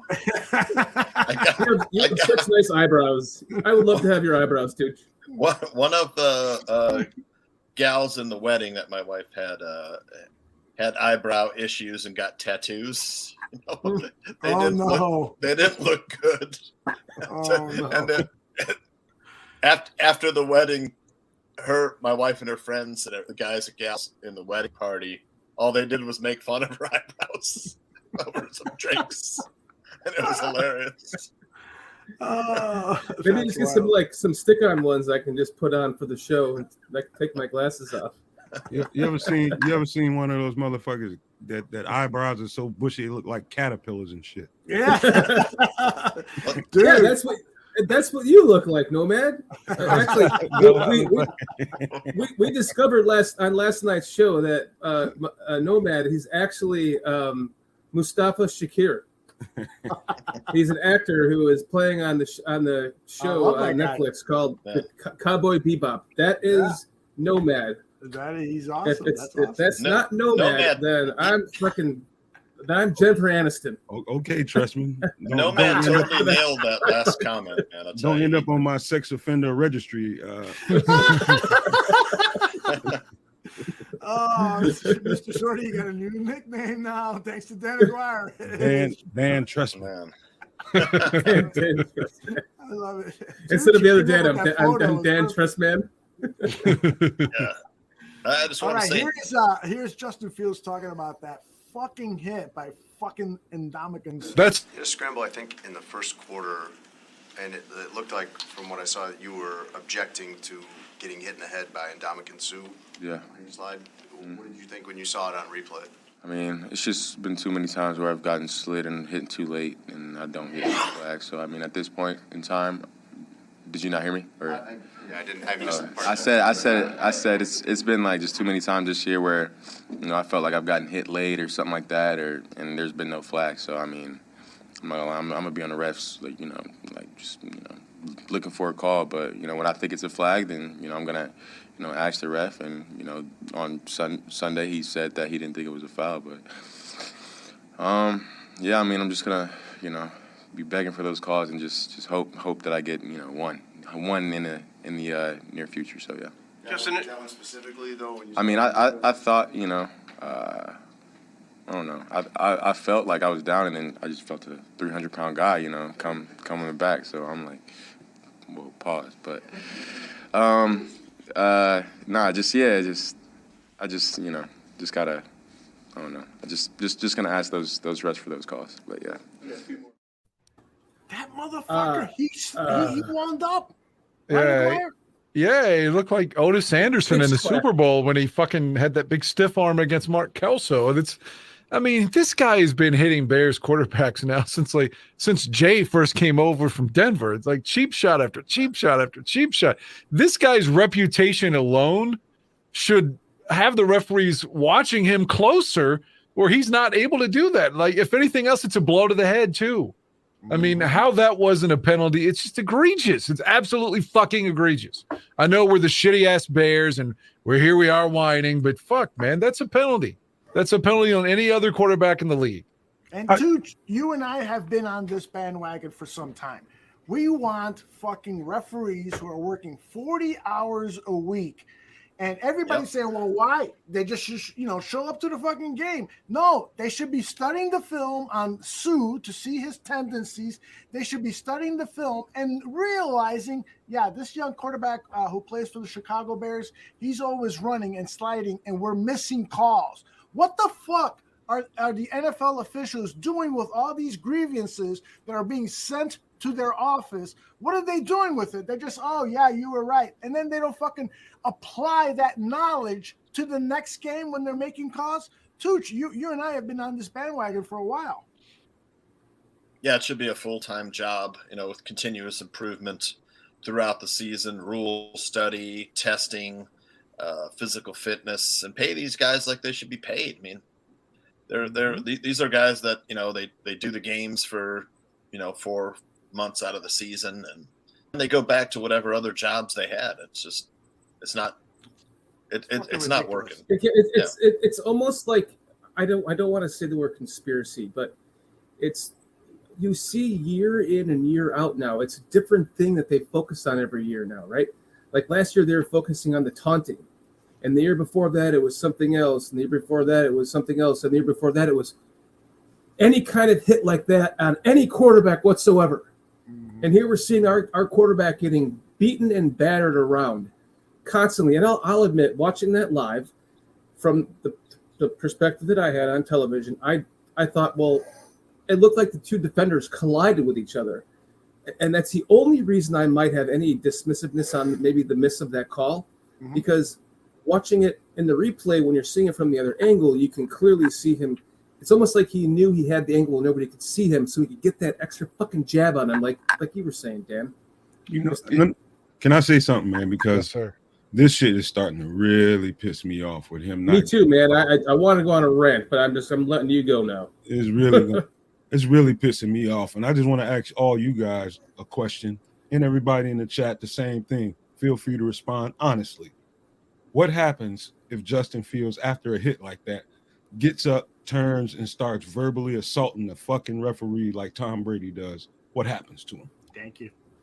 You know what? He's probably going to get kicked out of the game. Boom. Yep. Fucking A, right? He would. That fucking Sue, though. I mean, I don't know how many people remember old games, because I feel like I make references and no one knows what the fuck I'm talking about. So, but for 5, 6 years, 7 years, that motherfucker was hitting Jay over and over and over. Dirtiest and most of them player in were the dirt. NFL. Yeah, most of them were dirty. Hell, he had a moment when he stomped on Rodgers too with his cleats. Yep. That moment where he just picked up Jay and just drove him down into his shoulder, side, bent him at the hip. That was one of the worst That reminded me almost of the Charles Martin, fucking tackle on McMahon, and the way that he just like did it deliberately to like try to do some damage. The only difference with that is the fucking play was over for like 3 seconds, and Jim was like not anticipating a hit at all when he got picked up and slammed. I mean, the whistle had blown and everything. Oh, did the whistle blow? Because I McMahon's picked up. McMahon's intercepted on that. Jim McMahon was intercepted on that play, and the play is over at least 3 seconds when Charles Martin grabbed him, and like he was like completely lifeless. Because you know how like if you know you're going to get hit, you sort of tense up and you brace yourself for it. Right. He had none of that because he thought the play was over. That's what made it so much, I think, more difficult on Jim and tearing that rotator cuff. Yeah. Mm-hmm. Yep. All right, I got one more from Justin Fields that I must share with you, and this is him talking about the doubters, because we don't have to go so far back to remember the first half dozen games of this season. People were like, they were watching the stats. They weren't watching the tape. They were watching the stats and saying, oh, this guy's fucking last in the league in passing and so forth. They weren't watching the tape. They weren't taking into account that the team doesn't have a true number one receiver. They weren't taking into account that the team doesn't have a quality offensive line yet. They weren't taking into mind a number of things. And so Fields was asked about that. There was a point in the beginning of the season where I think there were a lot of people who doubted you. I'm wondering if you ever had a moment where you doubted yourself. Nah. I think in that point in time, I think it's just, me adapting to the game. Like I said before, just me adapting to it. And then, really I was just, always taught myself, like, I'm not going to, I'm not going to take somebody's opinions to heart to, where I wouldn't get advice from you. So, no offense to people out there. Everybody's entitled to their own opinion, but if I'm, honestly if I'm not looking to take advice from you, I'm not going to care about your opinion or what you have to say. And I saw a video, I don't know where I saw it. It was on Instagram, to where it was like, if somebody's, talking bad about you, this and that, if they were speaking in a different language and you didn't know, what they were saying, like you wouldn't, take it any kind of way. So just kind of, look at it from that perspective, to where, they can say what they want, but I mean, it's really just depends on how you take, what they say. So, I mean, if they're, I don't know Spanish, so if they're, cussing me out in Spanish, saying I'm this, saying I'm that in Spanish, I'm going to, look at them and smile, because I have no idea what they're saying. But, yeah, so I think it just depends on, how you take those opinions and, if they really affect you or not. Did you have to learn that, to take the opinions with a grain of salt? Like, at one point in time, did you take that stuff seriously? I don't think I took it like that seriously, because, I've always knew what I could do on the field and, my talent and, what I'm capable of. But I think it definitely took me some time to, get to the point to where I am now, to where I just, don't take that into account. If that had been Trubisky, if they'd asked him anything like that, he'd have been like, yeah, for sure, I need to go back and watch the tape. Mm-hmm. That was his answer, no matter what the question was. I've got to go back and watch the tape. No. The first thing that you were right about was, yeah, for sure. That's the first thing you were. He fucking answered every question with, yeah, for sure, no matter what the answer was. For sure, I've got to go back and watch the tape. Mm-hmm. Yeah, for sure. Nomad, what do you think, bro? For when you're a football player looking at another football player, you look for certain things. Let's just say I was in the locker room with him, and I can't even be serious. I love it when you take that cord thing and go and just fucking away with that. No, but you ever? I don't know if you guys have ever seen competitively somebody that has the dog in them and what it looks like. Yes, and I can see it from a distance. This dude is so driven and so determined. And if you played that touchdown of him plowing Deshaun Elliott in the end zone against Detroit, and I said this on our podcast, and you pan over to the sidelines like the cameras did and showed his team reacting to him right then and there, man, you knew this dude right here, he's on another level competitively, man. He's what you want. He's what you want leading your team. and I can just see all kind. I mean, he's oozing with confidence right now. I mean, oozing with it. And I love it. Yeah. So do I, man. I mean, the way that he says, I'm listening to people as if they're speaking a different language. Not I bad. He's love just it. putting his head down and he's working. Whatever it is that people are, he's using it as fuel. That's what he's doing. Right. Hey, Nomad, take us through that play again. I've got it queued up now since you brought it up. I want to show it and talk about Elliott. I'm not sure this clip has the sideline reaction, but just talk about that fucking raw attitude that you want your football players to have, even your quarterback. Don Give him some smoothness. Make it smooth, Nomad. I'm trying to, man. Look at he about to put the motherfucker in a body bag right now. Boom! Motherfucker, he's dead right there. He is absolutely dead. Put his hands over his chest, put him in a casket. That motherfucker's done. God, replay that. Aldo. There was a Replay moment that. just like that when Jay Cutler ran over Harrison Smith in 2015. Just like that.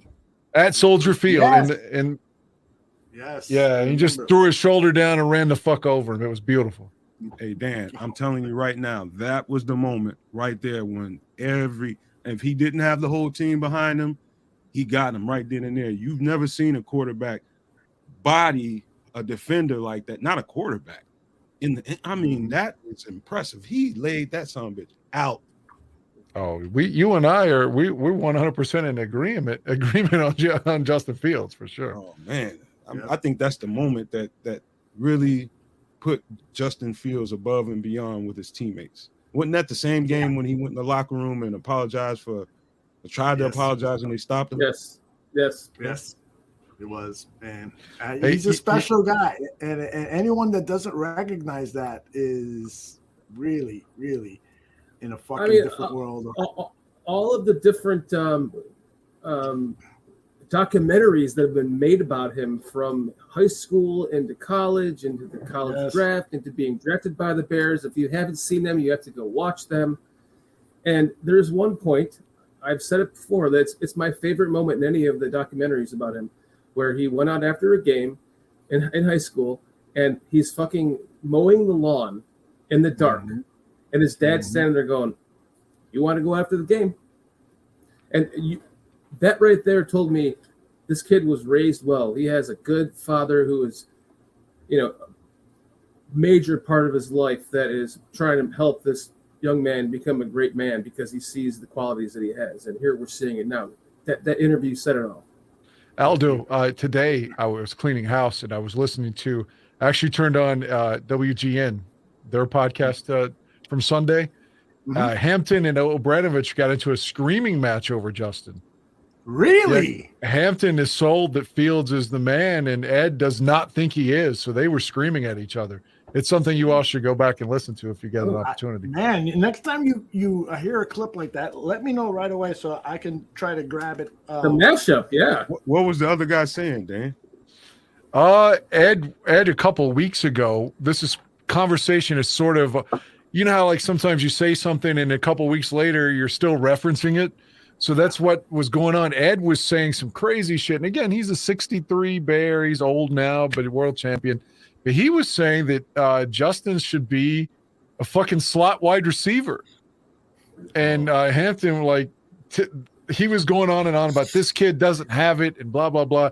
And then Dan came in screaming. They went after each other. You can tell these guys generally have a lot of affection for one another. And they almost went to commercial just to smooth it out, I think, too. I don't remember this. Go ahead. Would I be wrong for pegging that as slightly racist? See, I was just going to comment on that. I don't think it's so much racist as it is bigotry. And what I mean by bigotry is that you have a set beliefs on this is the type of quarterback that I want. But to be fair to Ed, though, Ed wants a quarterback that's throwing, not just like a necessarily Tom Brady. He was comparing him to Hurts. He's like, Hurts has got 300 yards. He's Hurts has another year in the league. I'm not saying that it's not my opinion. You're just they were asking me what Ed was saying. Ed wants a quarterback that he feels that either it's Luke Getsy or it's Justin or it's both of them or the passing game coordinator. He's like, man, it's just not getting it done. There's not enough. He's like, in 2022, you've got to put up yards to win games.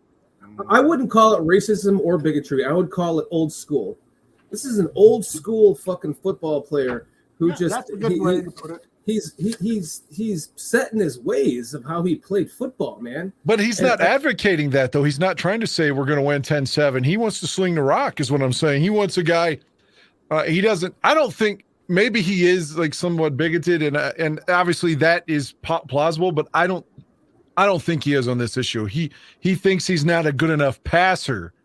He acknowledges his athleticism. Not, right, and he's not right now, right? So it's a legitimate comment, but to and I need to hear the clip before I comment fully. Yeah, it was a couple weeks ago when he said he should be in the slot. I didn't listen for like a month or so.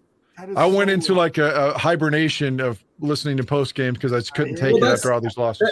That's where my old school mentality came from, because he's thinking, oh, well, in my old school thinking of football playing, this guy's not a quarterback.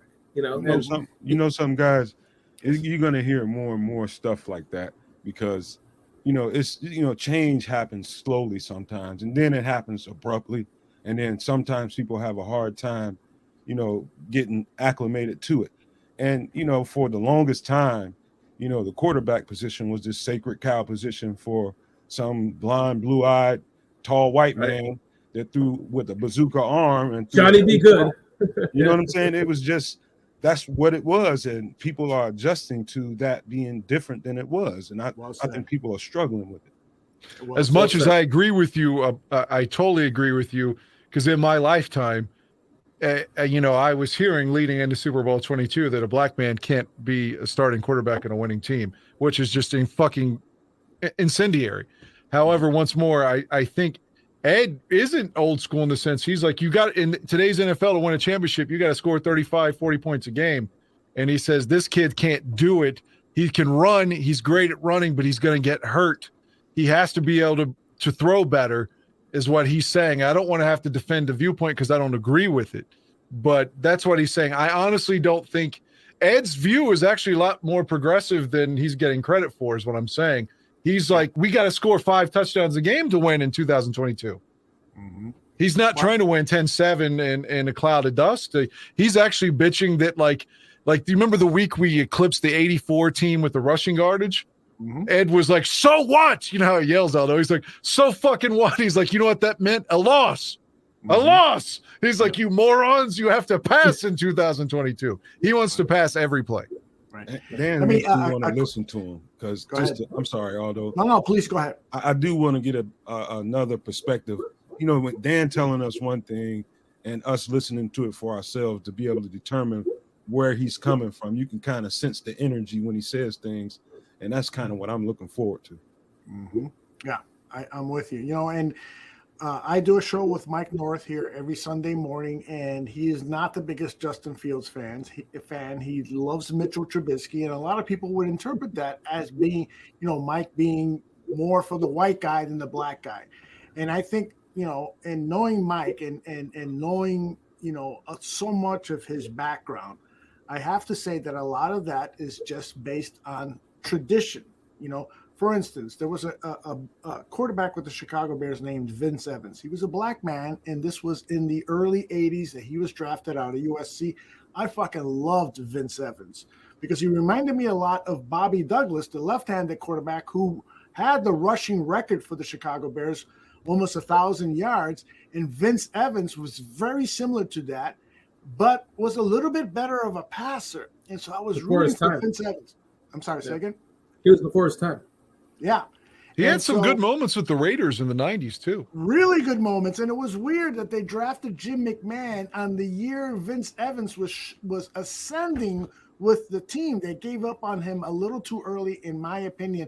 And then when he went to the Raiders, he had an injury and so forth. But nonetheless, my point regarding Mike North is that Mike was a huge fan of Vince Evans. He didn't care if he was black or white and so forth. He saw the same potential, the same talent that I did in Vince Evans. And so I don't think that, a lot of people like Ed O'Bradovich and Mike North, I think that they're more married to convention, what they perceive as convention than they are regarding racial aspects. I can't say it enough. Ed thinks that running the ball is 1985 and you can't win that way.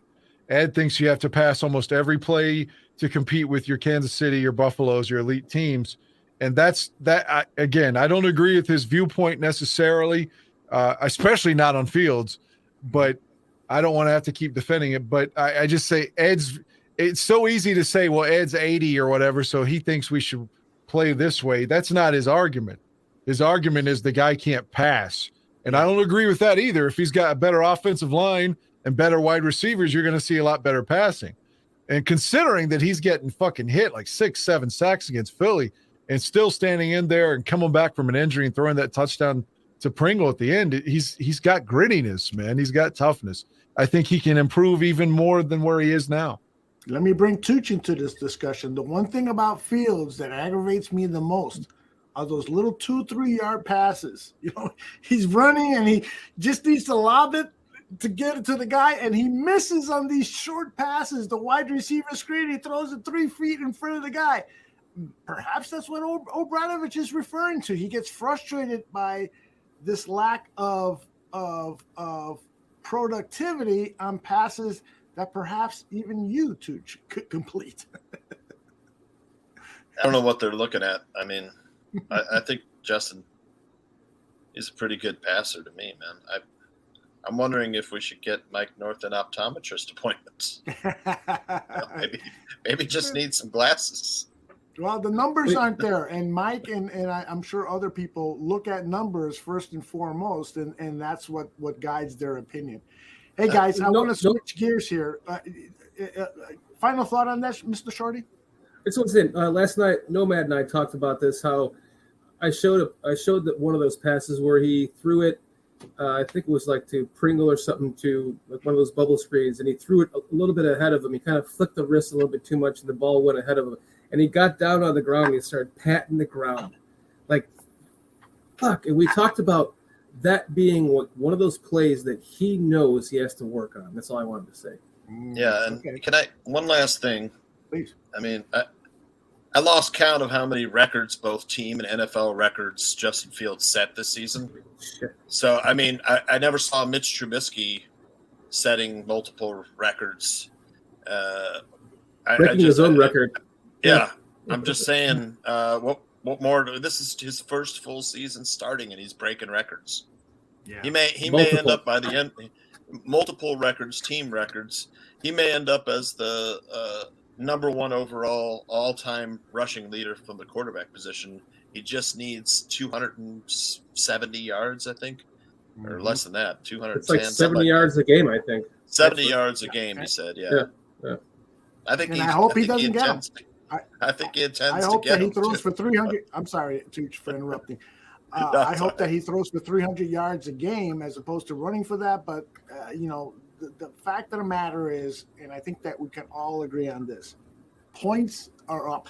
I don't give a fuck if it's because somebody is, running with the ball, passing the ball. I don't care if we're cheating. I want points to be up, and that's what Justin Fields has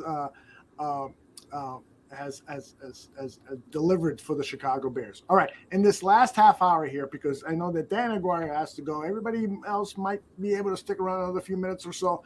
I want to do this. We have this is Christmas, of course. It is the season of giving. It is the season. Also my birthday. Oh, look at you, dude. Your birthday is on Christmas Day? It is, yes. Oh, motherfucker. Yeah, you poor motherfucker. We call it Dansmas around here. Dan, you got a clip for us, Dan Aguirre? Yeah, if you want me to play it real quick before you go to the Christmas segment. Please do, brother. Okay. Just shake your head and say, somehow, some way, we've got to be better as far as protection. But remember, we talked about this going in this game on the in the pregame. He didn't have his top two receivers, and at some point, all of these factors, and then his best offensive lineman went out of it. So all these things contributed to the outcome. But I see flashes of brilliance and a great and bright future. Well, who are you talking about? The quarterback? I'm talking about number one, Justin Fields. I'm talking about him. I'd have to take issue with you, Dan. I'll tell you what. I don't see. Would you trade him for Jalen Hurts? I don't care. I don't see what you see, and you had your say. Let me say my say. All right? First downs. We were 5 of 13. 5 of 13. You're going to lose a football game.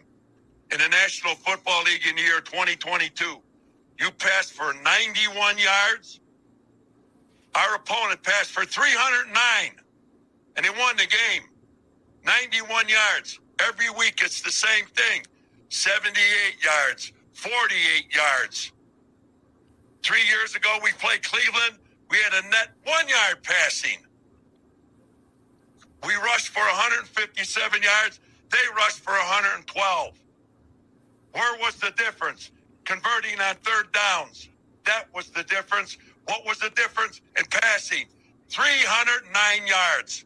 309, and we passed for 91 yards in the year 2022 in the National Football League. And everybody and his brother knows that this is a passing league.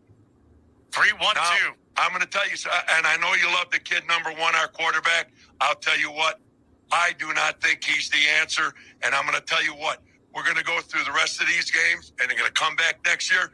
And I'm going to tell you, it's going to be the same story. You got to pass in this league to win. I agree. But how are you going to pass when you don't have pass protection or no receivers? You think that Philadelphia wins today without A.J. Brown and Devontae Smith? Danny, let me tell you something today. But I'm talking reality. How many play action plays did they come with? How many sprint outs? How many bootlegs did the Bears run today? Not one. That's not Justin you're Fields' trying to win a fault. football game. Exactly. And you're blaming that on Justin Fields? No, I'm blaming it on the stupid coaches we have. I'm getting ready, Nomad. Gear it up. Justin Fields, you're talking about Get ready, the other Nomad. 15 idiots around him. Well, it doesn't matter, Danny. He's the one. They think that that's what he can do the best, and obviously he can't. Again, passing for 91 yards in 4 quarters of a football game. It's pathetic. And we're supposed to win it, and you convert 5 times out of 13 on third down. Folks, you're not going to win a football game. And by the way, All right, you get the point. Yes. Hold on. Can I just say just real quick, Ravi? I absolutely agree. Ob, I am always gonna love that guy because he's a man's man. I mean, this guy is a man's man, and you could call his thinking outdated or whatever. I don't give a fuck. But this guy helped me fall in love with football because he's just a tough SOB. Go ahead, Mr. Shorty. Nomad, we talked about this in the very beginning of Bears Country podcast, the media, right? And how they try to they're so negative all the time in Chicago that you almost you want to tune out and listen to the Barroom Network sometimes, right? Or Bears Country podcast. And so we're talking about stats. Right? I have them right here. Yeah, the Bears passed for 91 yards, but that was only because he was sacked 6 times for 61. He actually passed for 152 fucking yards in the air. Jalen Hurts, he said that he had 315 yards passing. Well, he didn't take into account the 1 sack for 6 yards, so he actually had 309. So if you want to get technical saying that this and that, no, I disagree. The kid is, he didn't pass for 309 yards, if you want to, talk about the numbers after sacks, but he's ascending. And to use the number after sacks to say the total team yard passing for 91 yards, yes, of course you can be lawyeristically technical on that because of the 6 sacks for 61 yards, but he was 14 of 21 for 152 yards, 2 touchdowns, 0 interceptions. Jalen Hurts was 22 of 37, 315 yards if we're going on real numbers, 0 touchdowns and 2 interceptions. So I disagree with that. I'm done. That's my rant. Is it my turn? Yes, it's your turn, Nomad, because we started off talking about how we were talking about this. Well, 2 things. Well, number 1, Dan Hampton needs to get some Drano and drink it. Second thing is intravenously, maybe. if you're looking at box stats, things that are those are tangible things, but at the same time, those are stats. He's worrying about the passing yardage. The question he should ask himself is: are they moving the ball? Are they matriculating that ball up and down the field?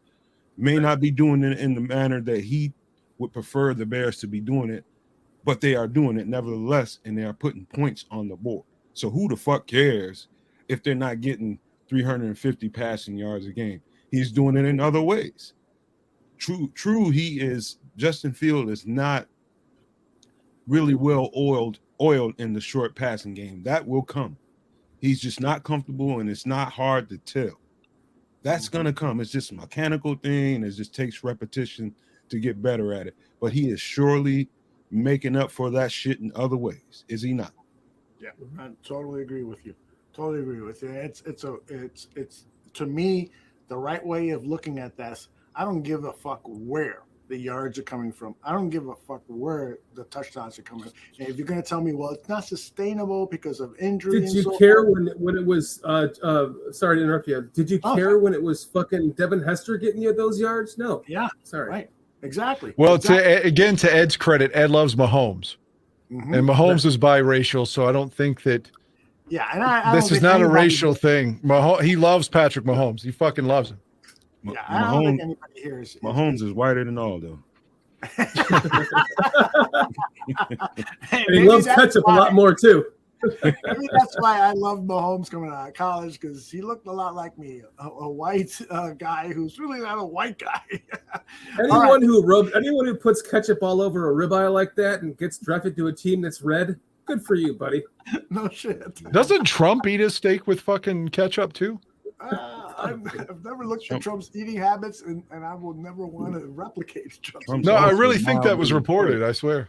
No, I heard that too. All right, let us turn to our final segment here, because I don't want to lose Dan Aguirre before I find out what he wants to give out as Christmas gifts to certain Chicago Bears. This is how we're going to set up this segment.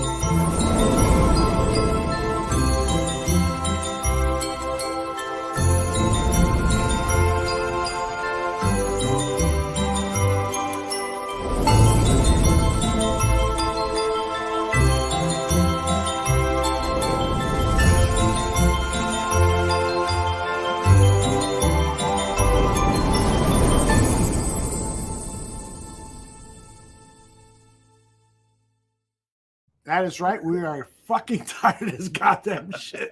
It is our turn. And Virginia McCaskey's the one who typed that. That's right. One finger at a time. It took her 3 hours, but she did it. She did it. And I'm telling you, man. Was that all the positions? Do we need no. The app that I used ran out of characters, so I said, "Whoa, I gotta fucking edit some of the shit out." We need everything, Santa. Fill the fucking sleigh.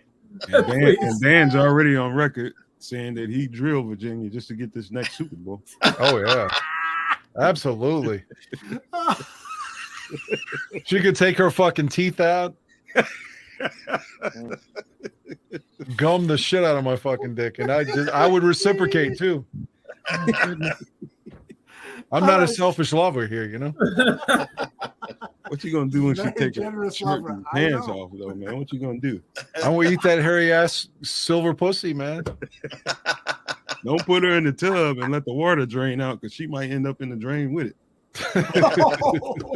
No, all the gangly pussy and ass hair would clog up the drain. Sorry. I love you, Virginia. I don't mean to say that about you. We love you, Virginia. Virginia, I mean, she's so wealthy, she might get fucking waxes. Who knows? Yeah. Jesus. I'll show her a good night, but it'll be her last night.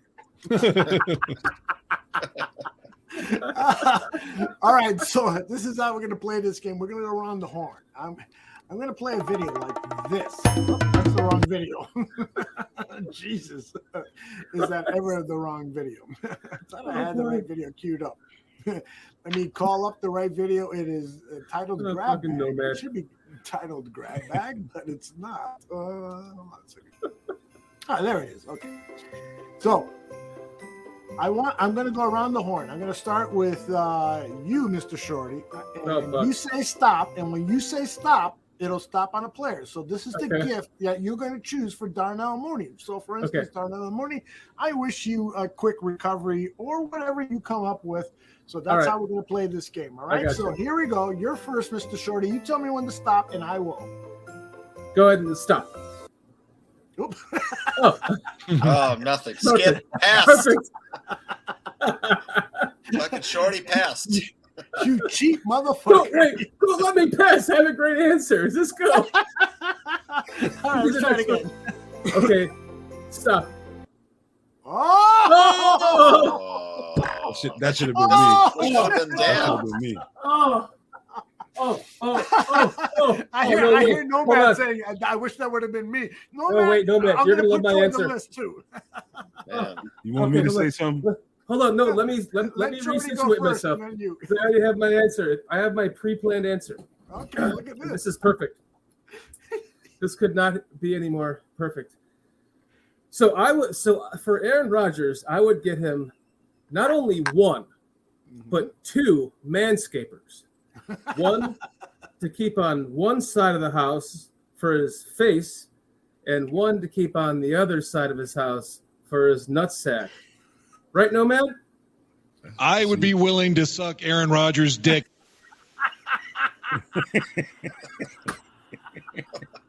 Nomad, come on! I want to hear what you have to say. Come on. I just want the chat to know this guy shaves his dick hair and ass hair and then shaves his face with it. What kind of motherfucker? You fucking up the whole game, man. Hold on a second. You making us all look You're bad. telling me any one of these other purebred white motherfuckers here in this room, except for you, Aldo, you're purebred looking in white. Thank you. You can't be doing this shit, man. If you manscape, you're not using the same fucking razor every time on your face and your balls. Come on, who gives a shit? Just take a shower when you're done. I'm shaving my beard off. I had to say that because this was a huge, funny segment last night at the end of the show, and I had to do that just for Nomad. If I was going to get, I'm going to be real now. If I was going to get Aaron Rodgers a Christmas gift, it would be a bag of piss-flavored gummy dicks. Make sure you check out Bears Country Podcast every Monday night here at the Barroom. All right, so next, Nomad, you can go next. Let me play the video, and you tell me when to stop. All right, brother? Okay. Stop. Oh, wait a minute. Nomad, yes, you had somebody else. You had a gift for Aaron Rodgers too, Oh yeah, right? yeah. Real All quick, easy. I'm just buying that. I'm sorry. I'm buying this punk ass a purse and a year supply of Kotex. Nice. I haven't heard that word Kotex in a long time. That word actually turns me on for some reason. I don't know why. How about a box of condoms for his boyfriend? All right. Nomad, here it is. You tell me when to stop and we can get you a gift. You can send a gift. All right, here it is. Oh, Cody Whitehair. Tell me what you going to get for Mr. Cody Whitehair. A round trip ticket to some fucking where. He's got to get up out of here. It's time for somebody else to step up and play left guard for us. He's been here a while. Been a great Bear. He's moved to multiple positions, but I'm just giving him a ticket out of town, man. It's just that time. Oh man, that's cruel. Anybody else want to send a gift to Cody Whitehair? This is your opportunity. Seconds. All right, Tooch, you're next. And a toupee. How about a Packers uniform, huh? That's probably where he'll end up, right? Even Foster was like saying, "Holy shit!" It'll dominate us on the Packers. Yeah. My mother used to send me to the goddamn store. That's why I remember that shit. It's a scar on me, man, for life. I hear you, Nomad. And my mom would send me for the same reason. And on top of that, she would give me food stamps. I'm like, what the All fuck? that shit. All that shit. I'm gonna buy Kotex with food stamps? No, Mom. All right, Tooch, it is your turn. You tell me when to stop, and I will. I promise I will. Stop. Just kidding. Oh. Oh boy. The gift that keeps on giving. He's like, shit, I missed the last few games. I don't know what to say. That is right. He doesn't know. That's true. Yeah. Mr. Shorty, let me help you here. Give him another one. Give him another one. Okay, yeah. I'm gonna roll it again. And then but wait a minute, before I do that, does anybody have a gift for Alex Leatherwood because we don't want to not give him a gift. Does anybody have a gift for him? I'll give him a gift, an invite to training camp next year. There you go. I mean, the guy's raw and he can't handle the speed rush on the outside, but they can keep working with him on that. I mean, I'm not saying he's ever going to be the starting left tackle, but at the very least, he's a project. They took a flyer on him, and maybe, just maybe, he can be, your backup right tackle next year. How about an invite to next year's Barroom, event? Soiree, yes. Yeah. Or just a Barroom podcast. I missed some Leatherwood play, huh? Yeah. Hey, if you want to see watch the recent episode of Gabriel Talks Football. He actually breaks down some of the video of Alex Leatherwood's performance. You will not be enamored with Alex Leatherwood after that. Let's get back to the video, Tooch, and you tell me when to stop, and I promise to do that. All right. Go ahead. Stop. Oh, a blast from the past. This is a layup, Tooch. Come on. I know where he's going. What do you get, Devin Hester? How about a Hall of Fame jacket?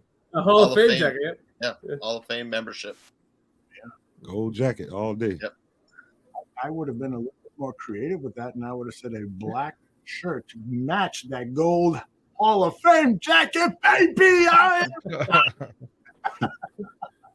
Yep. Sure. Definitely has to be in there. All right. Dan Aguirre, you are next. Let me put you up here, and then I'm going to fucking put you here. Dan lost some weight since I've been gone. Yes. Dan, tell me to stop. Stop. Oh, hell no. The game is rigged, man. How dare Justin Fields. I swear to God, it's not rigged. Nice. Justin Fields, come into my office, sir. I know you've only been in the league 2 years, but let's talk contract extension. There you go. Man, what? I thought you was going to blow him. I love it. Hey, if it meant winning the Super Bowl, fuck it. That's so funny. If it means winning the Super Bowl, I'll even blow the other Dan, even though he looks like Mark Trestman. That would have been the perfect answer, though, Dan Aguirre. You should have said, Justin Fields, I'll blow you if you get a Super Bowl from me. Contract extension. Don't even let him get to year 3. Fuck it. Just we're adding on 5 years right now. Before I thought about asking that question today on today's show, Dan, I thought to myself, would I blow Justin Fields for a Super Bowl? Like, yeah, I definitely give him a hand job. I know I would do that. I don't know if I would blow him though. I'm so negative. I'm like, watch the Bears get all the way to the Justin Fields last season and not come to a contract agreement. That's so Bears. That's right. You know? Oh, dude, don't. I'm just saying, Aldo. I'm just saying. All right, cut Tooch's feet, Aldo. Cut his fucking feet. He's gone. No, here's the thing: is that Tooch and I are cut out of the same cloth when it comes to our experiences with the Chicago Bears. So he's absolutely right. You always have in the back of your mind, how are the Chicago Bears going to fuck this up? Exactly.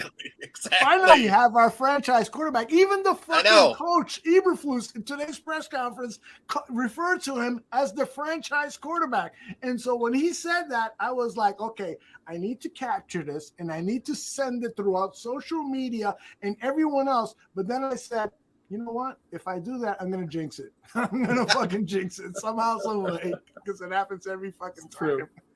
Yeah, he's been going out of his way lately to say that, man. I think there's something intentional about that. Mm-hmm. My cousin said to me, this is the first time that we have seen a quarterback not fail because the national media destroyed them. Something along those lines. And I thought, well, that's pretty interesting because, Rex Grossman was having an MVP season until the small hands game against the Cardinals, that infamous, we fucking knew who they were game. And after that, Rex Grossman's confidence was destroyed because, in my opinion, at that time, he was taken down by the national and then the local media, and we finally do have a quarterback where everyone's just, So it's great. It's great to see. Very good. And by the way, Diaz Talks might win the award for best chat. I got to come up with a phrase for this. Best chat comment of the day. Yes, Rogers gets a BJ, but not Fields, Dan. I was trying to answer it like legitimately, you know. No, that's not what this show is about. Well, I didn't get Deshaun Watson. I mean, come on. You know. If it was Deshaun, then I'd say I'll find a whore to play with your asshole, sir. That would have been a good one. We got a little bit more time, Dan. I'm going to give you another shot at this, all right? All right, let's go. All right, big money. 3, 2, 1, stop. Here, one more time. 3, 2, 1. Go ahead. Stop. Oh, Travis Gibson, who ended Jalen Hurts' him? career. No, he didn't end his career, but he knocked Jalen Hurts out of the next game, and that could really impact the Eagles' playoff hopes. So what do you say for Travis Gibson? I don't have shit for Travis Gibson, man. Like, all right. Maybe I could give him a shirt that says "I'm the biggest disappointment of 2022," or at least one of them. There you go. That's the answer we were looking for. Anybody else want to play again? I'll play one more time. I'll give you one more. You All go right, here again. you go. We'll go down the line again, starting with Dan Aguirre. Here you All right, go. go. Dante Pettis. Oh, shit. I know what this answer is. All right, look, Dante, you've stabilized the punt return team a little bit because the guy we drafted in the third round is fucking horrible. So no, you're Dan Wiederer being negative. No, you're not coming back next year, Dante. So go ahead and put your house on the market, bro. You're gonna gift him a realtor, right? Yeah, I'm gonna hook you up with a realtor. Exactly. Mr. Shorty, you're next. Okay, ready? 1, 2, 3, stop. Cole Komet, 85, the tight end. Cole Komet. I'm getting him not only 1 but 2 manscapers. I'm kidding. Go ahead. No, what are you gonna say, Aldo? What are you gonna say, Aldo? No, I was asking you. What are you gonna get, Mr. Cole Komet? Oops, Mr. Cole Komet. I am going to get him a giant, one of those thick gold bracelets that goes around his neck, and at the bottom has a big Chicago Bears C. Yes. Because that motherfucker has been playing his ass off this year. He has changed a lot of people's expectations of him. Not mine. I know he's changed Dan's. And others. Yeah, I admit wholeheartedly, I thought he was a bust coming into the year. I'll own that. Yeah. He's looking to be a target that he's looking for every time. You know, he's becoming an asset. Yep. Indeed. I think I'd give Cole Komet as a present to Bears Previa podcast. Ah, that's right. Yes, absolutely. Yes. Some of the She's ladies definitely in love over with at him. Right. The Bears Girls podcast have expressed their affection for Mr. Cole Komet. So yeah. Can I just acknowledge Stephen Mee's comment? I don't want to be in the room when Shorty is tugging Justin, Dan is blowing Rogers, and Nomad is eating out Virginia after Super Bowl. Oh man. Hey man, how did I get relegated to that dude? I ain't signing up for that shit, man. I was dying laughing. Stephen Me, you win the chat comment of the day. Excellent. Hey, when you're eating Virginia's pussy, you got to mix in the asshole too now. Oh, no. I'm just glad I didn't get put in there with ladyboys. You have to take this down and censor that shit, Aldo. But here's the thing: is Dan has told me how good he eats pussy before, and now he now publicly he just said he's gonna throw in the asshole. So I'm trying to get a picture of what he does when he's down there. I enjoy it, man. I like girls. What do you want me to say? You I like like Shark women. Week, though, don't you? You like Shark Week, don't you, Dan? Oh, yeah. Shark Week. Fucking menstrual cycle. I don't give a shit. She's not your woman for you, then. Shark Week is done for her. You ain't gonna like dry ass Virginia. I promise you that. No hole ignored. Oh my goodness. All right, Tooch, take another shot at this, brother. Stop. Oh, Al-Qadim Muhammad. The ghost. Chop him up. Chop him up, Tooch. The ghost of Al-Qadim Muhammad. That's right. His unconditional release. I think I'd get him a can of fluorescent spray paint so that he could show up during the game. Would that be feasible? spray Maybe himself for night with games.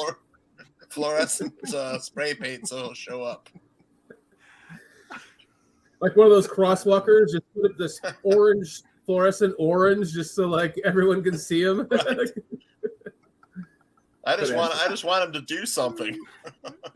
It's like, what's that meme with the guy with the stick? Do something. The little stick man drawing. It's called an old man using a cane. That's what that is. That's what exactly. Poking Al-Qadim Muhammad. Do something. All right, Nomad, let's get your last gift out of the way here before Dan Aguirre has to leave the bar room. So tell me when to stop, brother. Oops. All right, let's roll. And stop.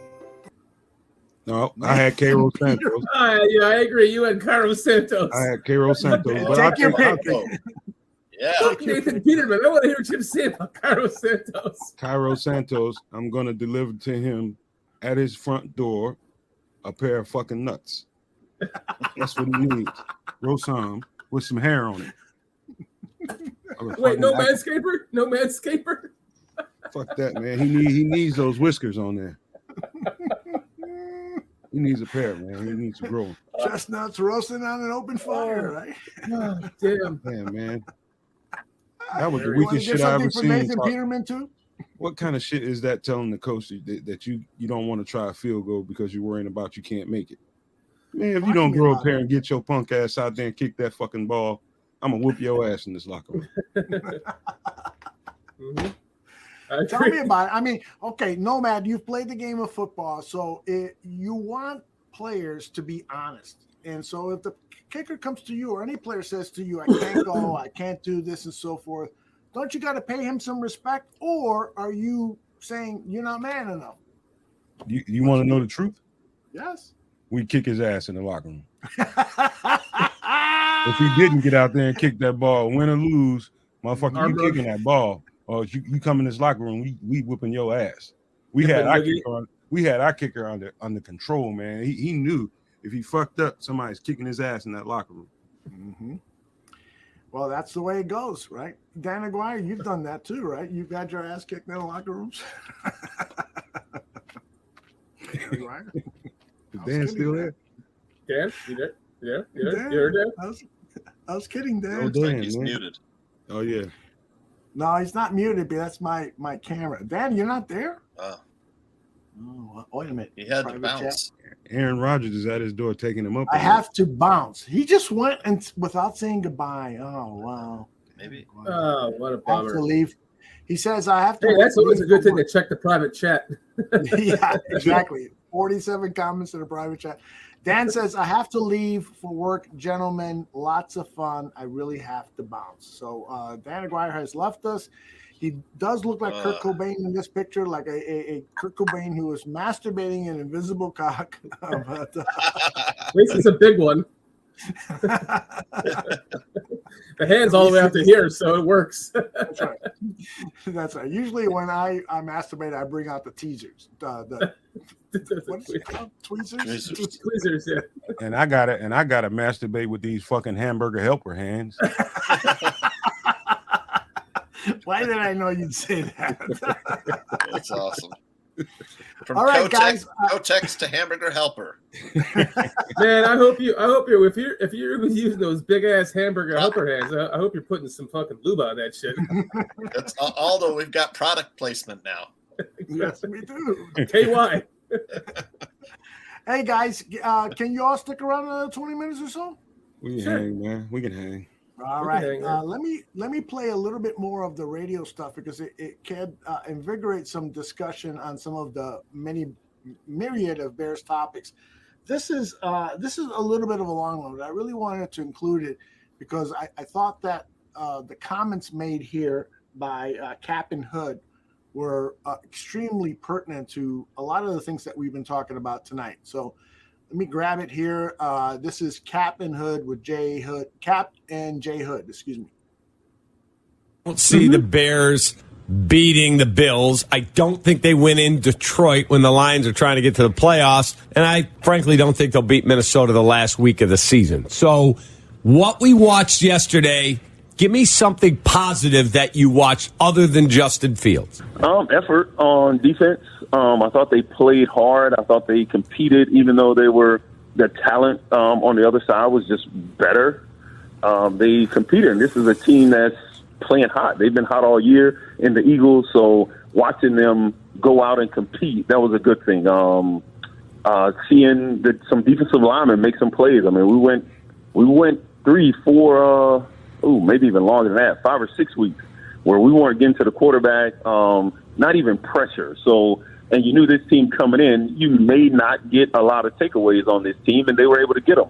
Jalen Hurts he doesn't turn the ball over, so you got to go take it away from him, and we're able to do that. So those are some of the positive things I saw out of this game. I saw a team come in and they competed. They competed hard.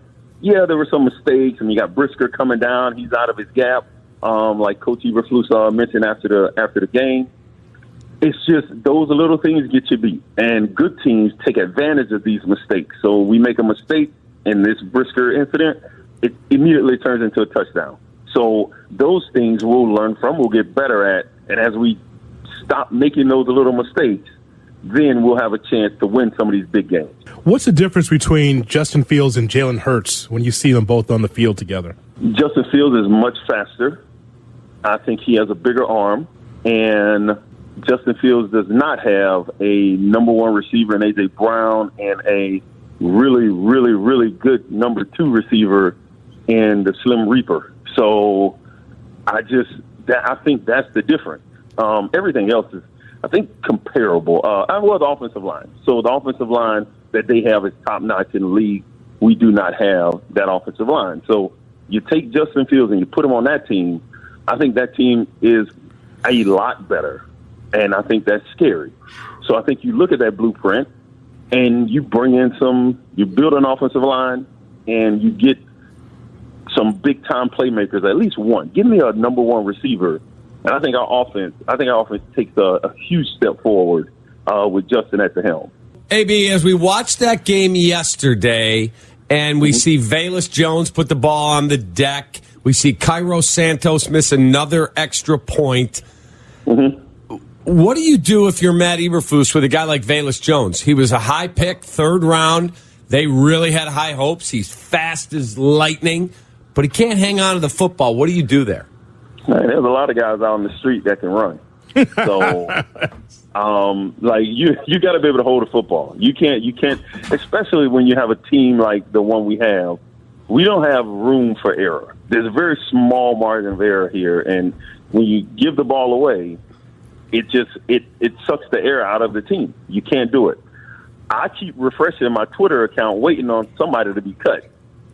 So I'm waiting on it because I'm just listening to Eberflus after the game. He's not happy.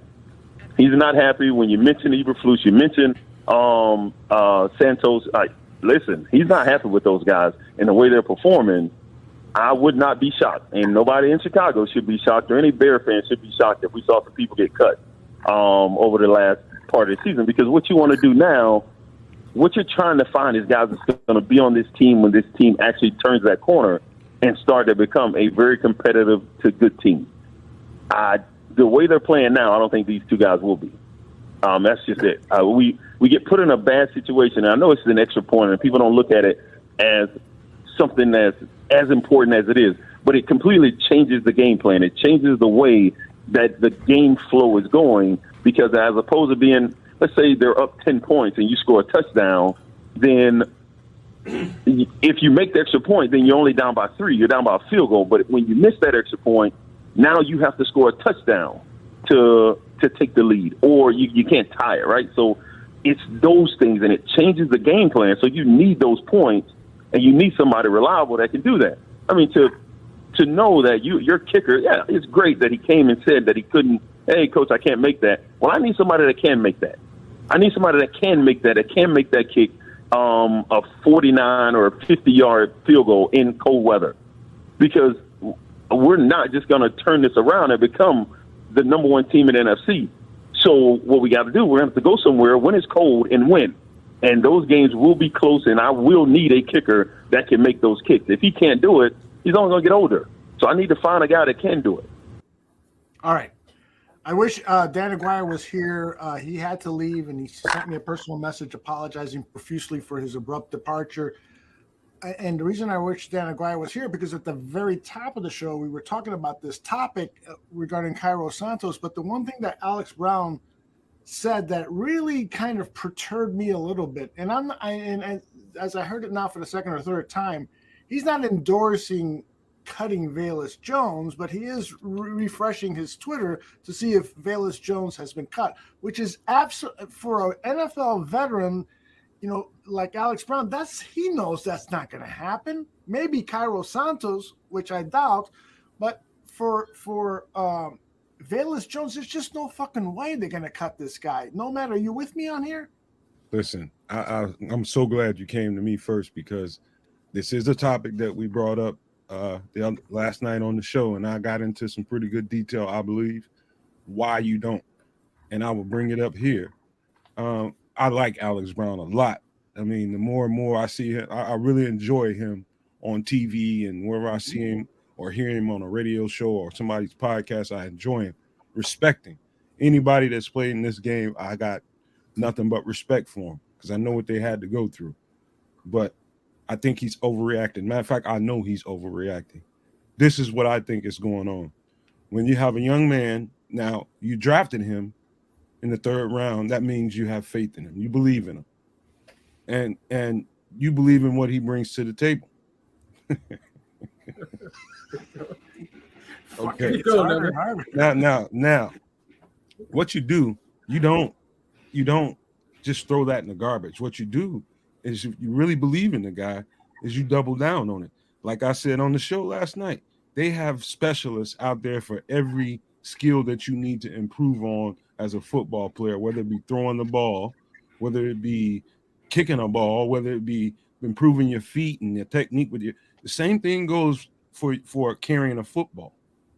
You get a specialist in, and you double down and help him improve. Even if Velus needs to pay out of his own pocket to bring a specialist in his own time, just be willing to do that and come back better. And then that, you don't just throw the guy away. That's too much fucking talent to just say, hey, we're done with you because you had a couple of fumbles. He had 2 muff punts and 1 fucking fumble on the offensive play. Come on, man. You don't just throw the guy in the garbage, man. Come on. That's just too much, Alex. I'm with you. Tooch, what are your thoughts on that topic? Yeah, go ahead, Tooch. And I want to say something. And then the other thing that was kind of missed there, what you said, was the dropped deep bomb, right? That was right there that he dropped.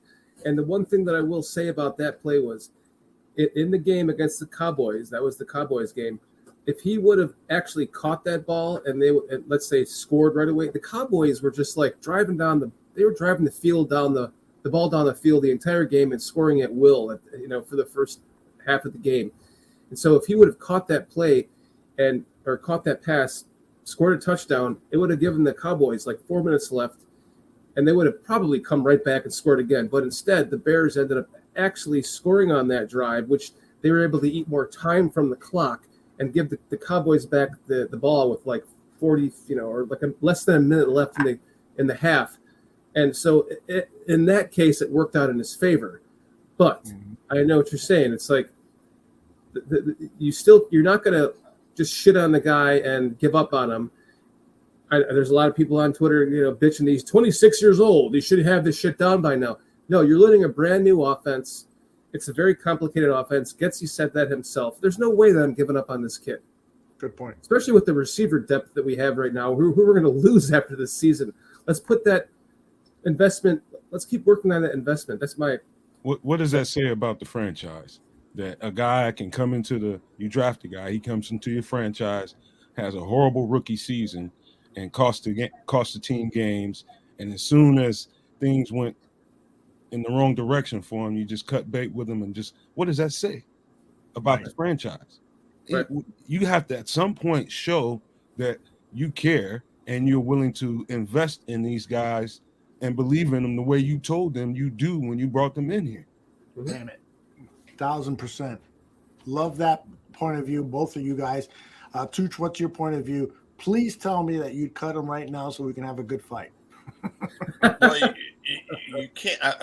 I do have something interesting to say about this, but I mean, obviously you can't cut him because you've invested a third-round pick in him, and it's only been 1 year. You know, a lot of times, I mean, receivers generally take longer to catch on than other positions. But what we can question is whoever in the scouting department, whether it's polls or someone else's ability to scout skill position players like the wide receiver position, because Poll's the same guy that gave up a second-round draft pick for Chase Claypool.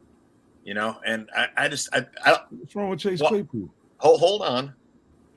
Chase Claypool might be a fine player, but he's not worth giving up a second-round pick. You know, we got hosed on that deal. I mean, I would have given up maybe a fourth-round pick, maybe, but more like a fifth or sixth-round pick for Chase Claypool. Wait, can I just ask you, Tooch, what's your assessment in that? Why do you say that? I just don't think he's very good. I mean, Why? The amount of time he's had to learn a new offense? I haven't seen much of him either with the Steelers or with the Bears. Maybe that changes. I don't think he's worth a second-round pick. A second-round pick are building blocks of your franchise. They're not something you give up on a player who may or may not develop that's already been in the league for a little bit, for a short while. So I don't think it was smart to give up a second-round pick, because we could be spending that second-round pick on something like defensive line, which hasn't had a sack since week 6, or offensive line, which is needed to protect Justin Fields so that receivers can make plays and Justin Fields can be protected. Can I ask you a follow-up question before you talk, Nomad? Would you prefer him to be on the Packers than the Bears, Tooch? Because the Packers were leading. Yeah, you think? Why? I don't care. At this point, I don't care. You think he would be the same player on the Packers? I don't know. I'm not interested in finding out, though. I just don't think at this point in his career, let the Packers give up a second-round pick, Shorty. That's my thoughts about it. Ron Tooch Jeremy has been done too many pornos, man, and then syphilis is getting into your head, man. We'll see. I was right about it. I was right about Anthony Miller. Anthony Miller wasn't worth a second-round pick. You were right about that. Yeah. This is a great topic. So let's break it down, because in the chat room I'm seeing almost a 50% Claypool is good, Claypool isn't type of They're argument. talking about recouping the second-round pick already that we gave away for Claypool. Right. Well, Nomad, go ahead and present your thought as to why you think maybe Tooch is incorrect here. Well, number one, you got too small of a sample size to reach that broad conclusion. Right. How many years was he on the Steelers, though? Hey, Tooch, I respect your opinion, man. You just like everybody else. I respect it. But what I would say is, just to challenge your way of thinking, is I think the sample size is too small for you to make that broad conclusion. I think definitely he needs time and reps with this offense that he's still learning, and with the quarterback that he's still learning. And after that, if you want to go back to that and you don't start, you're not seeing the production that you signed up for, then you go there. But I think it's way, in my opinion, way too early for that. Yeah, that's where I agree with Nomad on that subject. I see what you're saying, Tooch, but I think the sample size is just too it's small not right worth now. a second-round pick to find out to me. Second-round picks are, especially the second-round pick's going to be like 34 or 35 overall. I love how Jordan Silvera says, "God damn, this topic fires me up," because I think he was somebody that wanted him at the trade deadline. Yes, so he did, and I was too. I mean, I didn't think that he would be available, but I was a big Chase Claypool fan coming out of Notre Dame. I really, really loved him. Yep.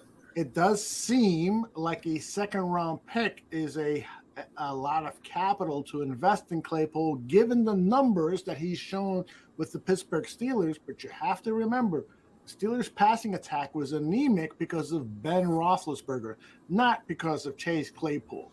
You also have to remember that this was a a trade not for 2022 but for 2023, because as Ryan Poles rightly told us, I looked at the free agent list for 2023. I'm not fucking impressed.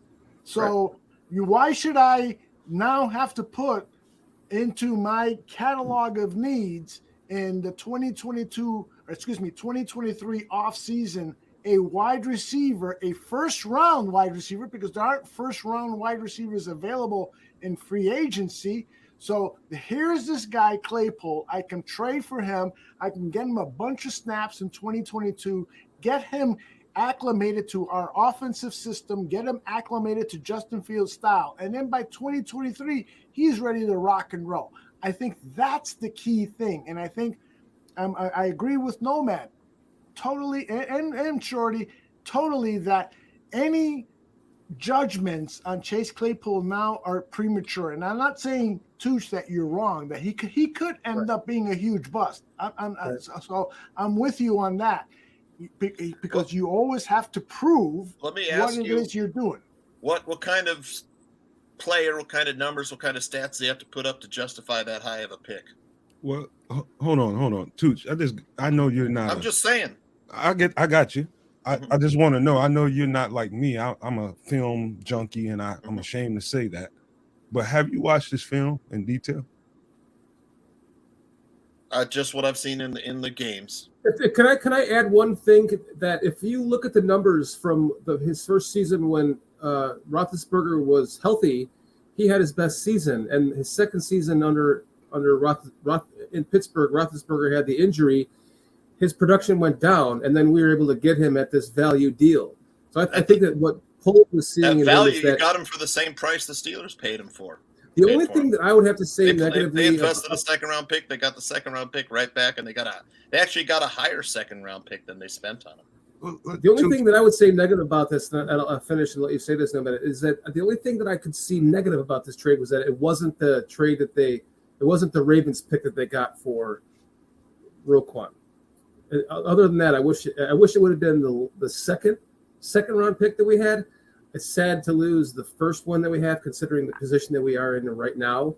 That would be my only beef with not being able to do that. And it was only because the Packers wanted to come up. They were offering their second round pick, which was higher than that Ravens pick. So the Bears had no choice but to go one up higher and give them their first second round pick to make sure that the fucking Packers didn't get him. And if you can prevent the Packers from doing anything, I don't want to see what Claypool can do with Rodgers. Let me tell you something though, Tooch. And it's just me. I'm just going to relay to you what I study tape, and too much of it sometimes. And I'm gonna tell you something. When it comes to receivers, I really study hard. DBs, I really study hard. And I'm telling you, that guy is a rare combination of size and speed that you don't get, and big playability that you just don't find that often. That guy is about, what is he listed on paper? About 230? Yeah. 6'4", 230, yeah. Yeah, he's probably bigger than that. He's huge and can run like a deer and can make big plays. I mean, his tape is just littered with that stuff, man. This dude is rare. We were lucky to get him with a second round pick. I promise you that. You'll think differently about it later. Yeah, I hope so. I mean, I hope it comes out that he's a number one wide receiver or whatever y'all think he's going to be. I just don't see it yet. And Tooch, I love your opinion, because you're certainly warranted to it, and there's a lot of people that probably agree with you too.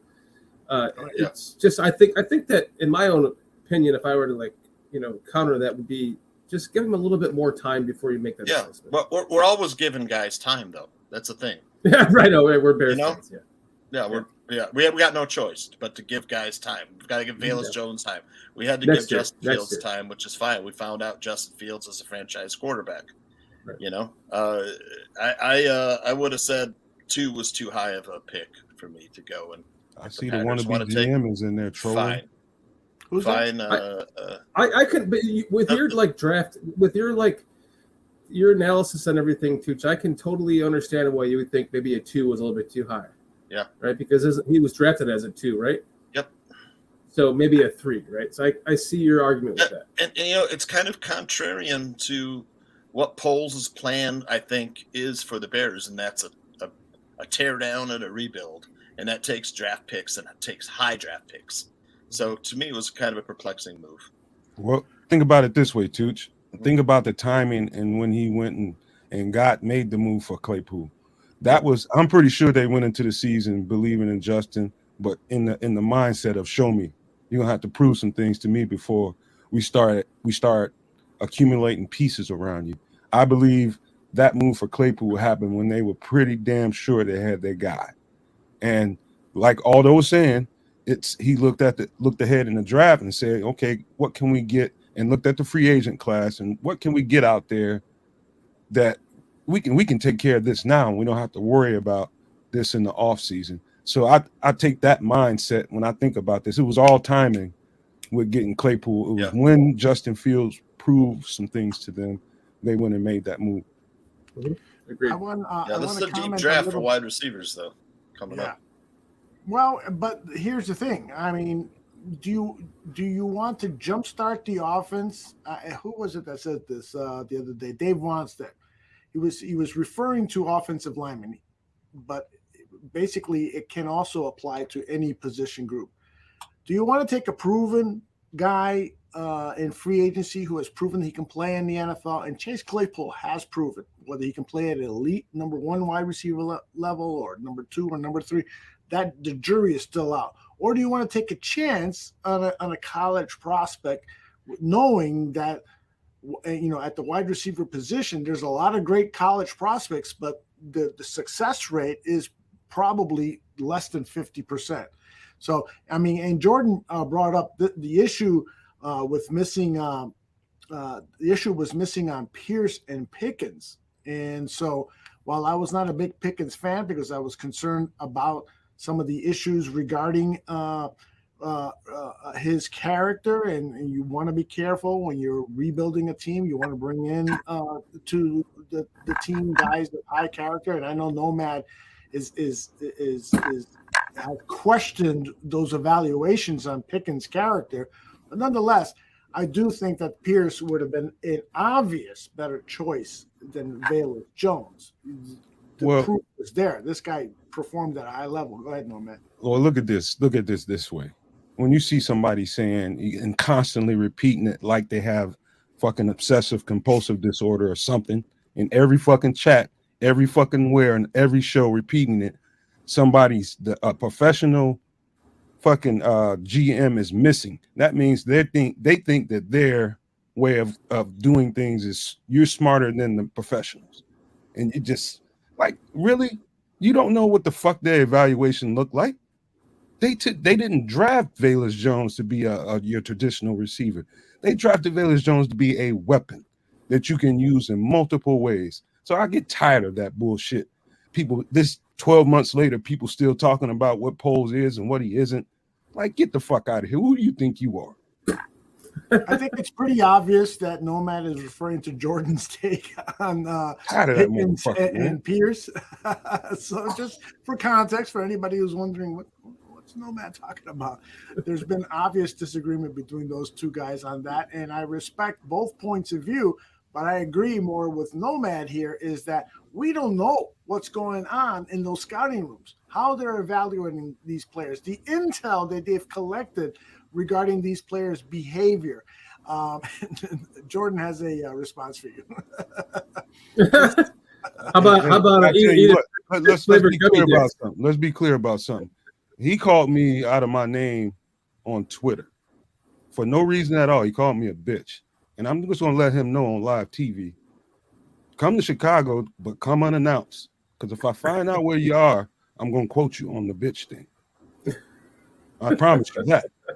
I find out where you are, you're gonna get quoted. We don't play that shit around here.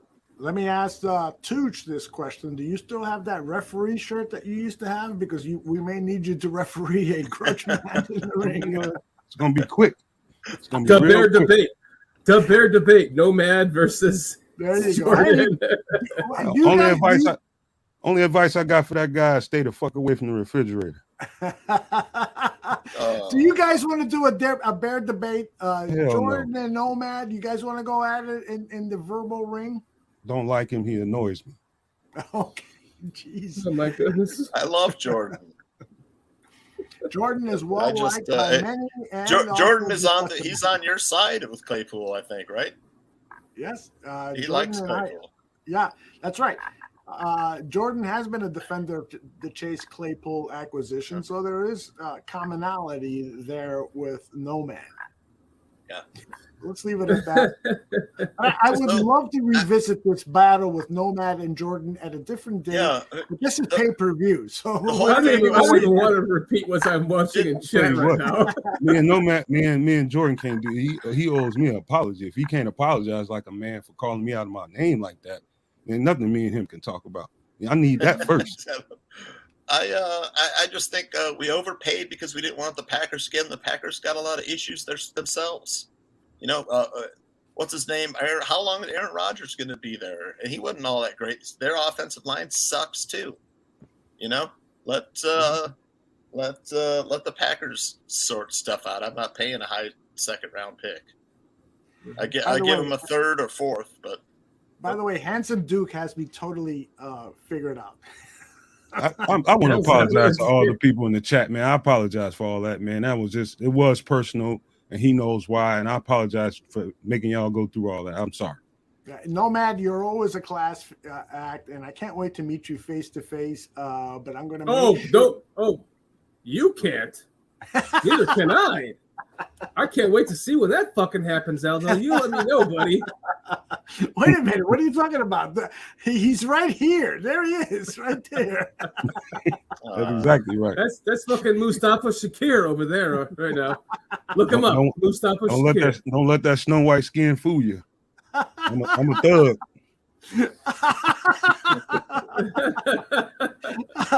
Nomad, when you meet Shorty, you're gonna see this.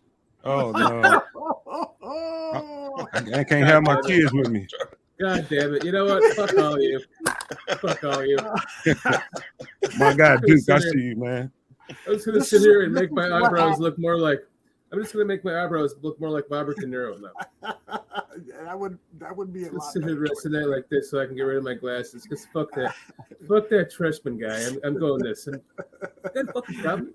Here's the problem. The seed has been planted and it's growing exponentially. I'm sitting like this first today. You're always going to be Trustman in my heart now. All right, I love. Oh wait, fuck you! Hey, you know what?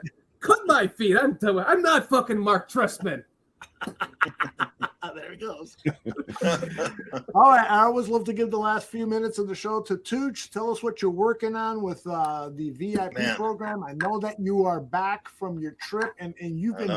Since you landed, you've been fucking working hard on getting back into the swing of things, haven't you? Yeah, and it's hard to come back and get in this time zone quickly because I've been like tired at the weirdest times, like 2 in the afternoon, 5 in the afternoon, and I'm hoping like staying up late tonight with y'all is going to get me back.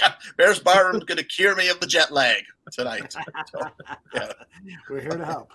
Yeah, it's like that's been the toughest part, and then just trying to get back into some picks because I didn't have internet the whole time I was there. Sometimes we had internet and stuff, but when you go to like the remote islands, there's no internet.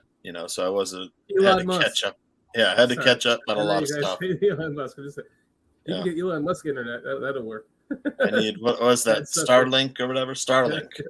Yeah. But just do you got any advice for us on what's going on in the betting world, and then drive us over? I had two plays on the World Cup and ended up gave out to clients and both of them won. So I was pretty happy about that since I was getting killed. I gave up on World Cup after the first week or whatever, the first day, because I got killed. I was like 0-4. I'm like, nope, I'm done.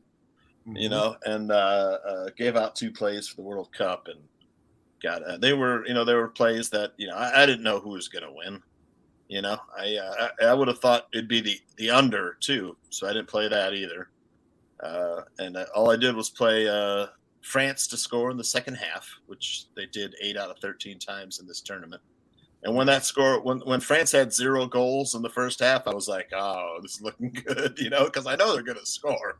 And then Mbappe over four shots on goal, which he didn't have less than 5 for the whole tournament. So that was an easy play too. Nomad, do you know what the fuck he's talking about? I have no fucking idea. And then I had a sense. One thing that's killing me is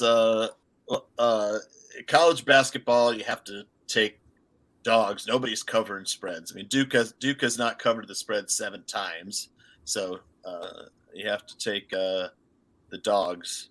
And with NFL, it almost always holds true that the team that has the most money on it loses, so it doesn't cover the spread. So isn't that interesting? Yeah, that's the tip right there. Yep, that's the biggest tip. No right shit. Yep. Mm-hmm. And last week, all the dogs covered. Unless it's the Bears. Last week. Sorry. Bears covered. The Texans covered against the Chiefs. It was all dogs all last weekend. Yeah, the Bears did cover against the Lions were an underdog. They covered. They won outright. Hey, Steelers were a dog. They covered. Hey, have the Bears been covering recently, though? The what? Have the Bears been covering recently? The Bears covered this last game. Yeah, they were 8.5 point dogs. But like the previous, how many games in the previous did they cover? They were on a bye the week before that, I think, and then they covered on the Packers. They covered against the Packers. So yeah. Good call, Tooch. I like you. You're on shit, man. I just wanted to ask you something right quick, Tooch, if you don't mind. Go ahead. Yeah. Do you change your strategy when it comes, like when teams start to clinch and they don't feel the need to maybe play all their important players? Do you change your strategy and how do you go about doing question. It's such a great question because like get towards the end of the season and players are getting rested.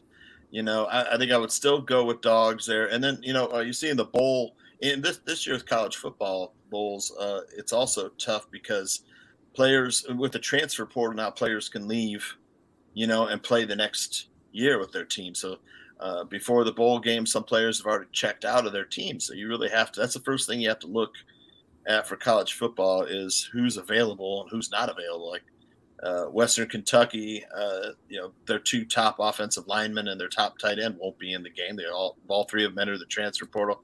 Their coach is leaving, and the quarterback left for through the transfer portal, but then changed his mind and came back. This is like the passing school that Bailey Zappi and Mike White attended at Western Kentucky Hilltoppers, and I think the kid's name is Aiden Taylor or something like that, and he's going to be back. So you have to look at a lot of stuff like that. Guys are leaving. Who's declared for the draft and isn't playing. It's gonna be a lot of fun to talk draft with you as the season progresses. Into the off season and draft with the knowledge you have on this kind of shit, Tooch.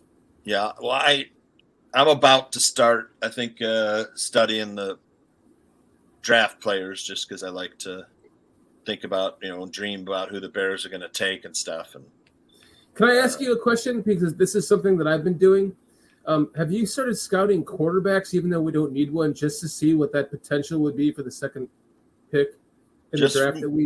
Just from guys that I've watched through the season, and I forget who. I think we're talking on Barfly Tailgate about players that the Bears could take a flyer on, like Malik Cunningham, who kind of has a game similar to Justin Fields, or Hendon Hooker, if he were to come out. Well, what I'm asking is like players, like quarterbacks that could potentially be a pick that would be high enough. Someone would want to trade up to our pick to give us a boatload of picks from, like someone that might come up. Maybe like in my mind, I'm thinking like a Will Levis. That's what I was just about to say. It would be that's the guy. The gun and the quick release that kid has. I see him just climbing the boards. Someone that, like an Indianapolis or someone like that might fear on losing out at that could trade up to the Bears or something like that. Yeah, Will Levis is the first guy that comes to mind, and I don't know if you saw his whatever viral video of him just like super accurate hitting guys, but he was in shorts in a gym. Look good, but Kentucky's offensive line was notoriously bad this year, so he didn't look as release. Yeah, he didn't look as good on tape. That's how Zach Wilson bamboozled everybody. Yep. Yep. So we'll see. I mean, what Stephen? Stephen B was wondering. Yeah. I came back. I came back. My first day back, I was 4-1. I felt pretty good. Then 2 bad days. Today looks like a winning day today for me. I like that guy. Hold on, Tooch got Stephen Me out there selling ass, ain't he? Yeah. Stephen Me, for those of you on the audio podcast, Stephen Me says, I've lost $1 million taking Butch's gambling tips, but this week he's going to totally You only bet when you can afford to lose, Stephen. Wait, the next thing he said, Aldo. Then he adds, can anyone lend me $5? Tell Stephen he better put them Daisy Dukes on. Listen, gambling is tough, even for professional gamblers. And one of the reasons I love Tooch, because he spends the time doing the research. He's not just pulling shit out of his ass. He's doing research. Yeah. And everyone, just like the stock market. You look at the stock market, it fucking fluctuates as much as fucking the Great America wooden roller coaster ride there. It's kind of like a YouTube podcast. Yeah, exactly. The thing is you got to stick with it, as Tooch will tell you. You got to stick with it because it eventually will come out and you're positive, and that's the trick is get out of it when you're at the top. So yeah, Stephen loves you. He's just kidding with you. But please send them $5 because again, can't afford $5, dude. Give them $5. Yeah, I've been slumping yesterday and the day before, but today it looks like a winning day. So I don't know. You got to get back into it. I see. This is the weird thing. You land, and then all of a sudden you start giving out gambling advice. I'm like, dude, give yourself a time to fucking get through the what's it called? Jet lag. Yeah, I know. I shouldn't have come back so early. I know. He's on the plane like, what can I do? What can I do? It looks like I'll be 4-2 today and up 3.5 units. So not bad. But we'll take it. I give that advice to Tooch, but I'm the same way, man. You just want to get back into it. I'm on vacation. I'm constantly thinking about work and what can we do creatively with this show and the other shows and stuff. It's hard, man. It's hard. And Tooch is dedicated to what he does. I'm really jet lagged too, and it's been so cold. I've been 85-degree weather for 3.5 weeks.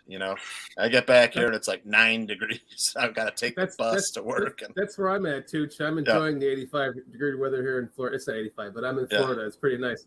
But congratulations to you, Tooch, for just taking the time out to go enjoy yourself and be with your family and your wife's family in the Philippines, and just get away from the barroom.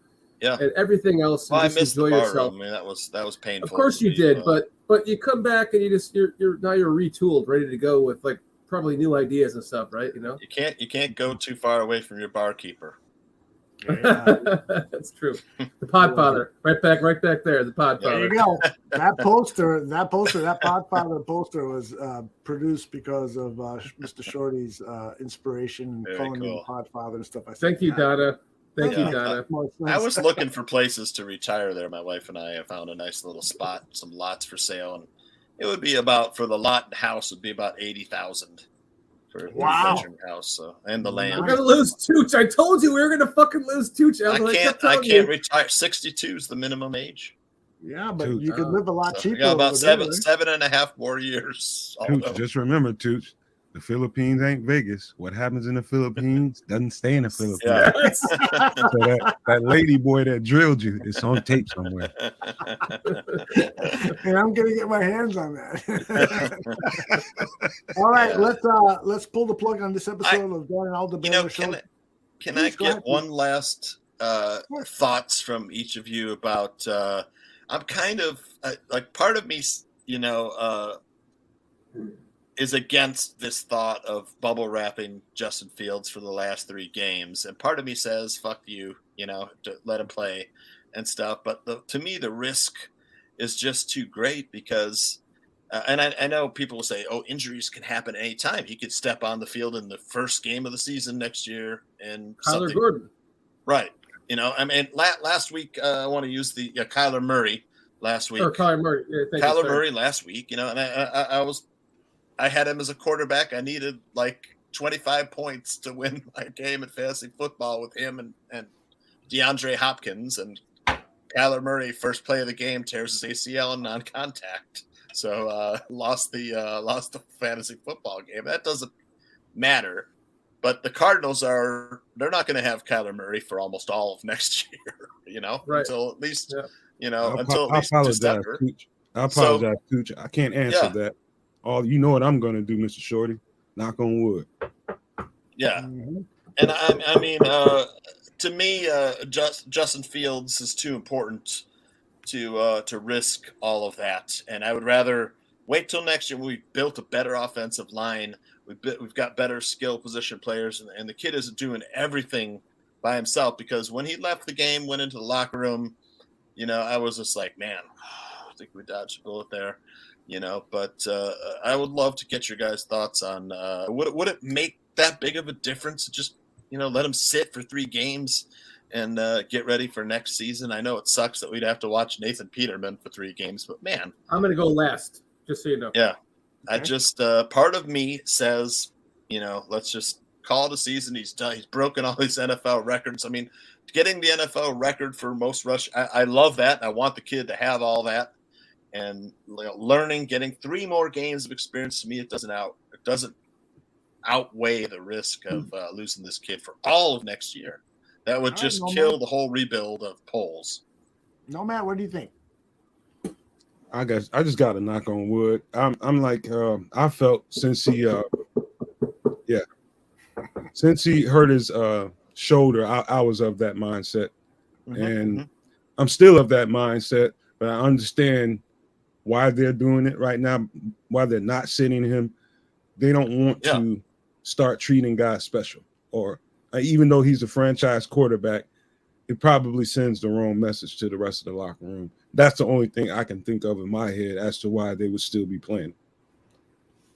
I would say that I think that the reason why they're playing him is because you have 3 games left now, well, 4 from the last game on, that you need to try to develop this passing game as much more as you possibly can before the season ends. We all know what he can do as a running quarterback, right? He's on pace for the record. And if he doesn't get it, who gives a fuck? The next 3 games to me is about just trying to work him even more and more in depth into the offense, because as we've talked about from the beginning of the season, there's plays within plays in the offense, and he's starting to learn those plays within the plays, you know. And the more games you give him reps in live game reps, training camp reps, practice reps don't mean shit when it comes to real live game reps like this. And if he gets injured, I mean, it would be goddamn unfortunate. But if you keep playing him and he only builds from there and does not get injured, the only benefit from that would be that you're going to have something to, if we can, let's just say we beat the Bills, or we beat the Lions, or we beat the Vikings. If we do win 1 more game, I mean, because God, it would suck to just lose out for the locker room would be, right? You want to at least try to get 1 more win out of here so that you can have something to build for. Because we're all these teams that we're playing are either teams that have already beaten us or they're playoff teams. And if we can beat one of them and get the confidence going into next season from one of those wins and continue to develop Justin, I think that we just need to be careful with how we're doing it to try to limit, just maybe whisper in his ear and be like, hey, just be a little bit more careful. Just try not to don't take those chances, because you don't need to right now. We're just trying to work on this one thing, which is. Would 1 more win change their draft position? I think it probably would not, based on, I mean, you'd have to have a couple, the teams that are in position of that to also lose, which they probably will. So I don't know. I mean, would it matter? Right now, I think we've got the second overall pick, right? We have the second overall pick. If we win 1 more game and whoever else keeps losing, the Broncos or whoever, does it? What is that going to put us to from second to fifth? Yeah, possibly. So, yep. So we'll be 4-11. But that's still territory where that might be prime territory for that Will Levis pick, where somebody would want to trade up to it. I'm just saying you got to be around second or first for that. In my opinion, I think that you need to continue to work on the development of the quarterback and not worry. If you're playing scared, then you're fucking done. You're tanking. Yeah. So you have to play to develop. Is my opinion. Yeah, here's my thoughts on this. I feel like our quarterback, he's the future. He's the franchise quarterback, but we shouldn't bubble wrap him because he needs to improve his passing skills. He needs to improve those little short passes. That's where his biggest deficiency right now as a quarterback is these short passes. I mean, there's guys 4 or 5 yards away from him, and he's missing them. So I want to see him develop that confidence where he can bring up his level of passing that short passing. He's an excellent long ball thrower. He can see guys 20, 30 yards downfield and get the ball to them because of his strong arm. But as for the point of, protecting him, there's ways that you can do that with the play calling, max protecting, making sure you've studied the opposing team and the best pass rushers are being double teamed. And that's going to be an onus on Justin Fields because he's going to have now 6, 7 guys blocking for him and fewer receivers downfield. But that's the way you gotta do it. I just want to see accuracy. That's why you got to compartmentalize everything that's happening on the football team right now. You've got to account for the poor offensive line. You got to account for the opponent. You got to account for this and that and so forth. And so you want to just create scenarios for Justin Fields to succeed. And those might be, very, very simple things, but it still is important. It's much more important than the score of the game at this point. There's no way we can get to the playoffs. And while I would want that second overall pick, because you can exchange that for multiple picks and pick up like multiple first round picks, that's huge. I love that. And it would expedite the rebuild.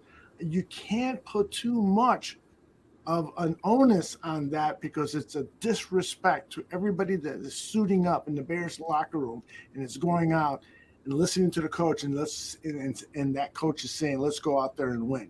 And just to add to my opinion, very, very quickly, is that the Cardinals were in the mix for the playoffs and they lost their quarterback. So it's not like do you think if the Cardinals were out of the mix? Do you think that the Cardinals were out of the mix? They've been out of it for a while. Oh, okay. Well, they were still playing him, right? So they were still trying to develop even that quarterback in a system where they had already paid him, right? So I just think it's kind of false, or I don't know, I can't think of the word, the best words to use for it, but I think that you need to just not play scared, keep your quarterback in there and just play out the season. I mean, the chances of an injury, yes, they can occur, but the chances are less. Who knows? For an injury next year when we have a better offensive line, better skill position players.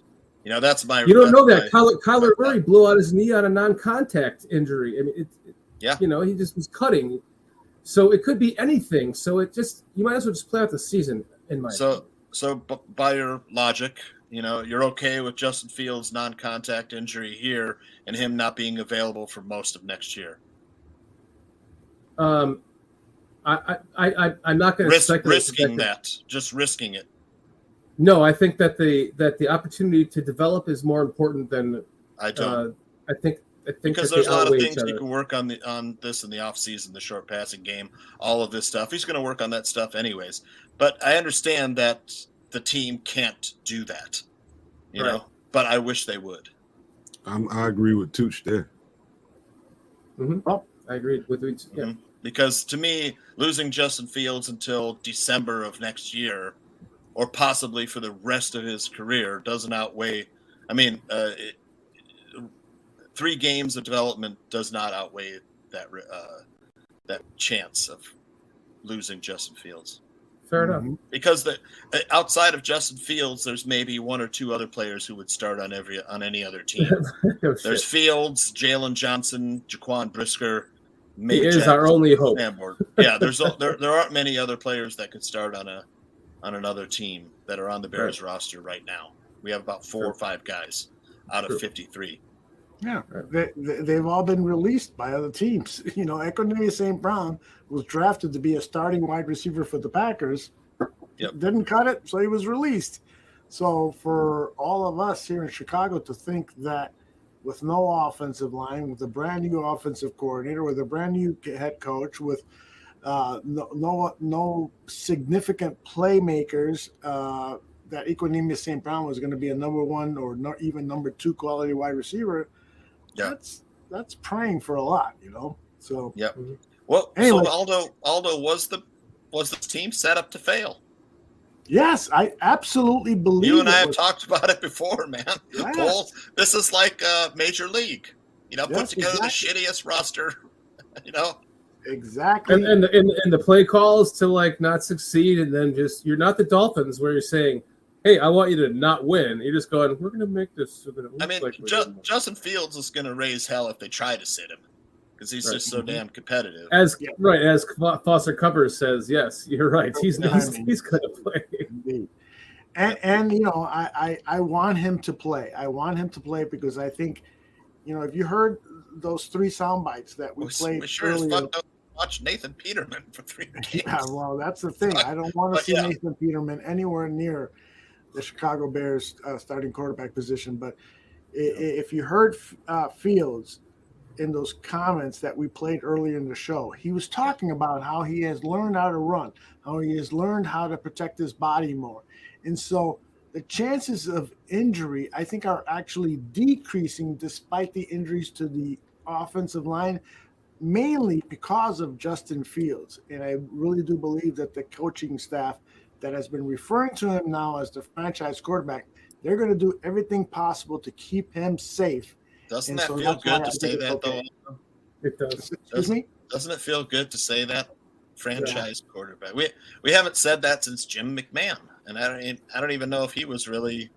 Yeah, you know, I don't think he ever really fulfilled that. Yeah. Yes. We might have said it. Tooch, you and Aldo are correct. Just think about this for a second. Now, I don't want to carry this on, but if you and Aldo are correct, they intentionally put together a shit team. Okay. Yep. If that way of thinking is correct, what does that say about these coaches to have taken? They did a fantastic job. What does that say? I mean, that's the part that excites me. Eberflus did a fantastic job. That's the part that Totally excites agree. me. Yep. And then Luke Getsy he had a couple clunkers, but for the most part, loved some of the play calling. He figured out how to use Justin Fields. The defense coordinator you could, criticize here and there, but he didn't have a lot to work with. Like I said, the defensive line hasn't had a sack since week 6. And then special teams has been the weakest group. It's just the special teams has been disastrous, from kicking to returning to coverage. That is definitely going to have to be looked at closely in the offseason. I want to end my responses by saying this. If they're not going to play Justin Fields, then I would rather them play David Montgomery, a quarterback who is the 4th string fucking quarterback, because I do not want to see Nathan Peterman. It would be much more exciting to see what David Montgomery could do at quarterback than it would be to fucking watch Nathan Peterman, okay? Mm-hmm. Enough said there. I was at the Senior Bowl the year that Nathan Peterman was a part of that team, and it was obvious that he was like, we can't find another fucking senior to play quarterback. Please don't draft him in the 4th round. Please don't draft. Oh, we got Mitch Trubisky. Oh, fuck, same guy. So anyway, that is our show for tonight. I would like to go around the horn and have all of you guys give a shout out or promote whatever you want. Take a few seconds to do so. And why don't we start with the man to my screen left, Johnny Santucci. Oh, man, I'm glad to be back. Missed all you guys. Shout out to all the shows. All the hard work. Merry Christmas to everybody, and a Happy New Year. And I hope next year is better than this one in every respect. and wish health and happiness to all your families as well. There you go, Mr. Shorty. I just want to say, Tooch, it's great to get on the Barroom and have some good conversations with you, because I don't really think I've ever done it before, other than what we were on before before we came on the Barroom. And I was looking for you at the bowling alley at the party. I know. You I didn't show was up. looking forward to meeting you. I was like, where the hell is Shorty? I had I was sick all that week, and then my wife got sick, and we almost didn't make it. And then she was good enough to make it, so we were able to at least get there for the game and shit. So I'm sorry that I missed you. It would have been great to meet you in person. And I want to say to Nomad, thank you so much for coming back on Bears Country Podcast and the Barroom Network. It's been a fucking blast. I think we're having a lot of fun. Aldo, I want to thank you for everything that you have done for myself and Bears Country Podcast and everything on the Barroom Network.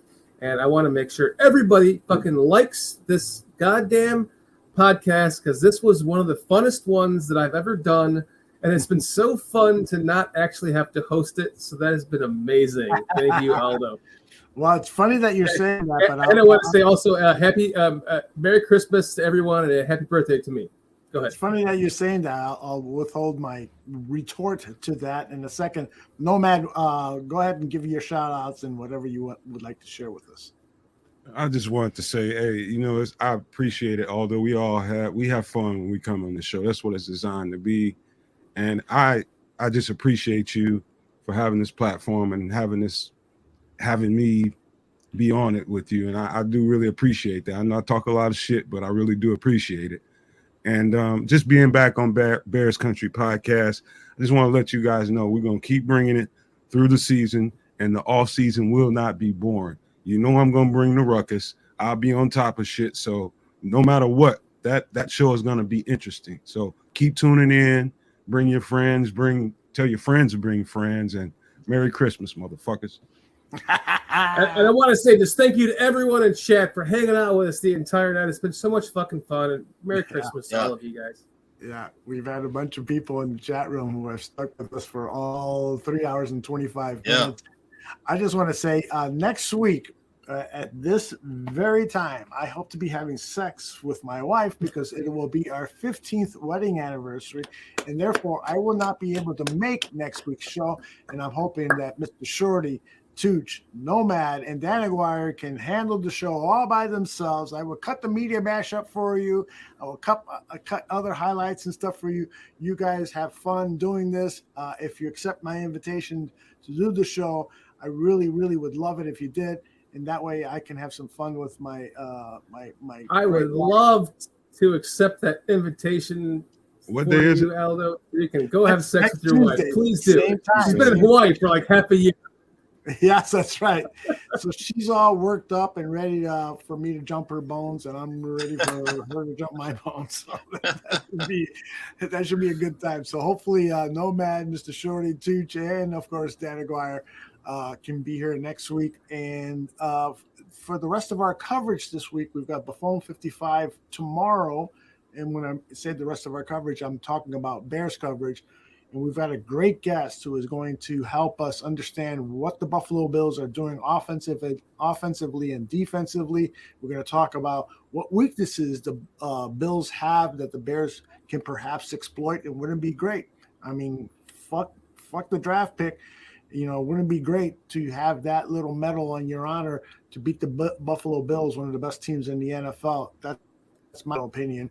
And so that will be tomorrow at 7 p.m. Central, live here on the Barroom Network. You can get the show on demand afterwards. And later in the week, it'll be the Mac and Reed Show, also talking about Chicago Bears. We've also got hockey and baseball content during the 2 p.m. hour of Wednesday and Thursday. So the best way to keep track of what we're doing here at the Barroom Network is to subscribe to our channel, and you will get alerts whenever we are live. And then just take a look at all of our archive programs, and make sure you go over to the Bears Country Podcast YouTube channel. Mr. Shorty has tons of great material there, opinions, some great videos, well-produced videos, and so forth. And of course, follow John Santucci at John Santucci VIP if you want to win some money, but you got to stay with him. You're not going to, don't take his advice and say, oh, fuck, I lost, and think that he's a loser. No, that's not the way betting works. Fucking betting is an marathon. Long it's grind. Marathon. Yep, it's a marathon. And if you don't have, thank you, Foster. And if you don't have the money to make that long-term investment, then that's not for you. Go do something else. Go sell some pencils in the corner. Go sell some apples. Although I whatever. finally bet on the Bulls, and they didn't let me down tonight. Yeah. Yeah, well, see, you Plus still 4.5 from jet lag. I told you. At Miami, and Miami was banged up. Yeah, took my bullies, and they delivered. I think they won by like 10 or 13, something like that. Oh, nice. Okay. Yeah. All right. So anyway, that is our show for today. Nomad, Mr. Shorty, love you guys. Thank you for being here tonight. And Tooch, I always love you. Nomad, I'm gonna get Jordan Silvera to come on next week. Cage match. That's all right. We need a Christmas turkey. Hosting that show. He just said we're hosting that shit. That's going to be We'll cook a Christmas turkey live on TV. Hey, if you want to have Jordan on next week, trust me, I will improvise. Oh, man. I have Jordan's number. I can make that happen. I can call up Jordan right now. We're gonna double the number of viewers next week, Aldo. Absolutely. I will stop having sex with my wife to say, "Oh, I gotta watch this." I like what you're onto there, Tooch. Maybe I should make that happen. Yeah, I didn't get to comment. Like Nomad said that Justin Fields is the prototype for the future of the NFL. I just wanted to say. I wanted to say that was fucking nailed, that comment. I appreciate that. Totally agree. I don't know. We went on to something else before I can say that, but man, that's a guy who can change the defensive game plan, run and throw, and transcend the schemes. Everyone's going to want to make that their quarterback of the future and take it to the fucking house. Like I said in Bear State Affairs, he's the best running back on our team. Oh shit! I appreciate that, man. That is the way it's going, ain't it? Yeah, totally agree. Right. Yep. Mr. Shorty, thank you very much for being on the show. I want to at least, if you're going to put that fucking Mark Trestman picture up there, can I at least end with my own ending? Absolutely. Take that fucking Trestman picture off there. Okay. Man, what do you? I want to go like this. I want to do the Bears Country Podcast breakdown. I want to go 1, 2, 3 Bears. So if this is not my show, but I'm gonna do it myself. Ready? 1, 2, 3 Bears. You guys can finish. Goodbye, everybody.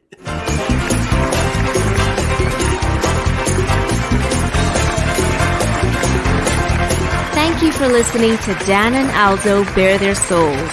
Make sure you subscribe to the Barroom Network and you give us a rating on iTunes. Until next week, my name is Nomse. Bear down.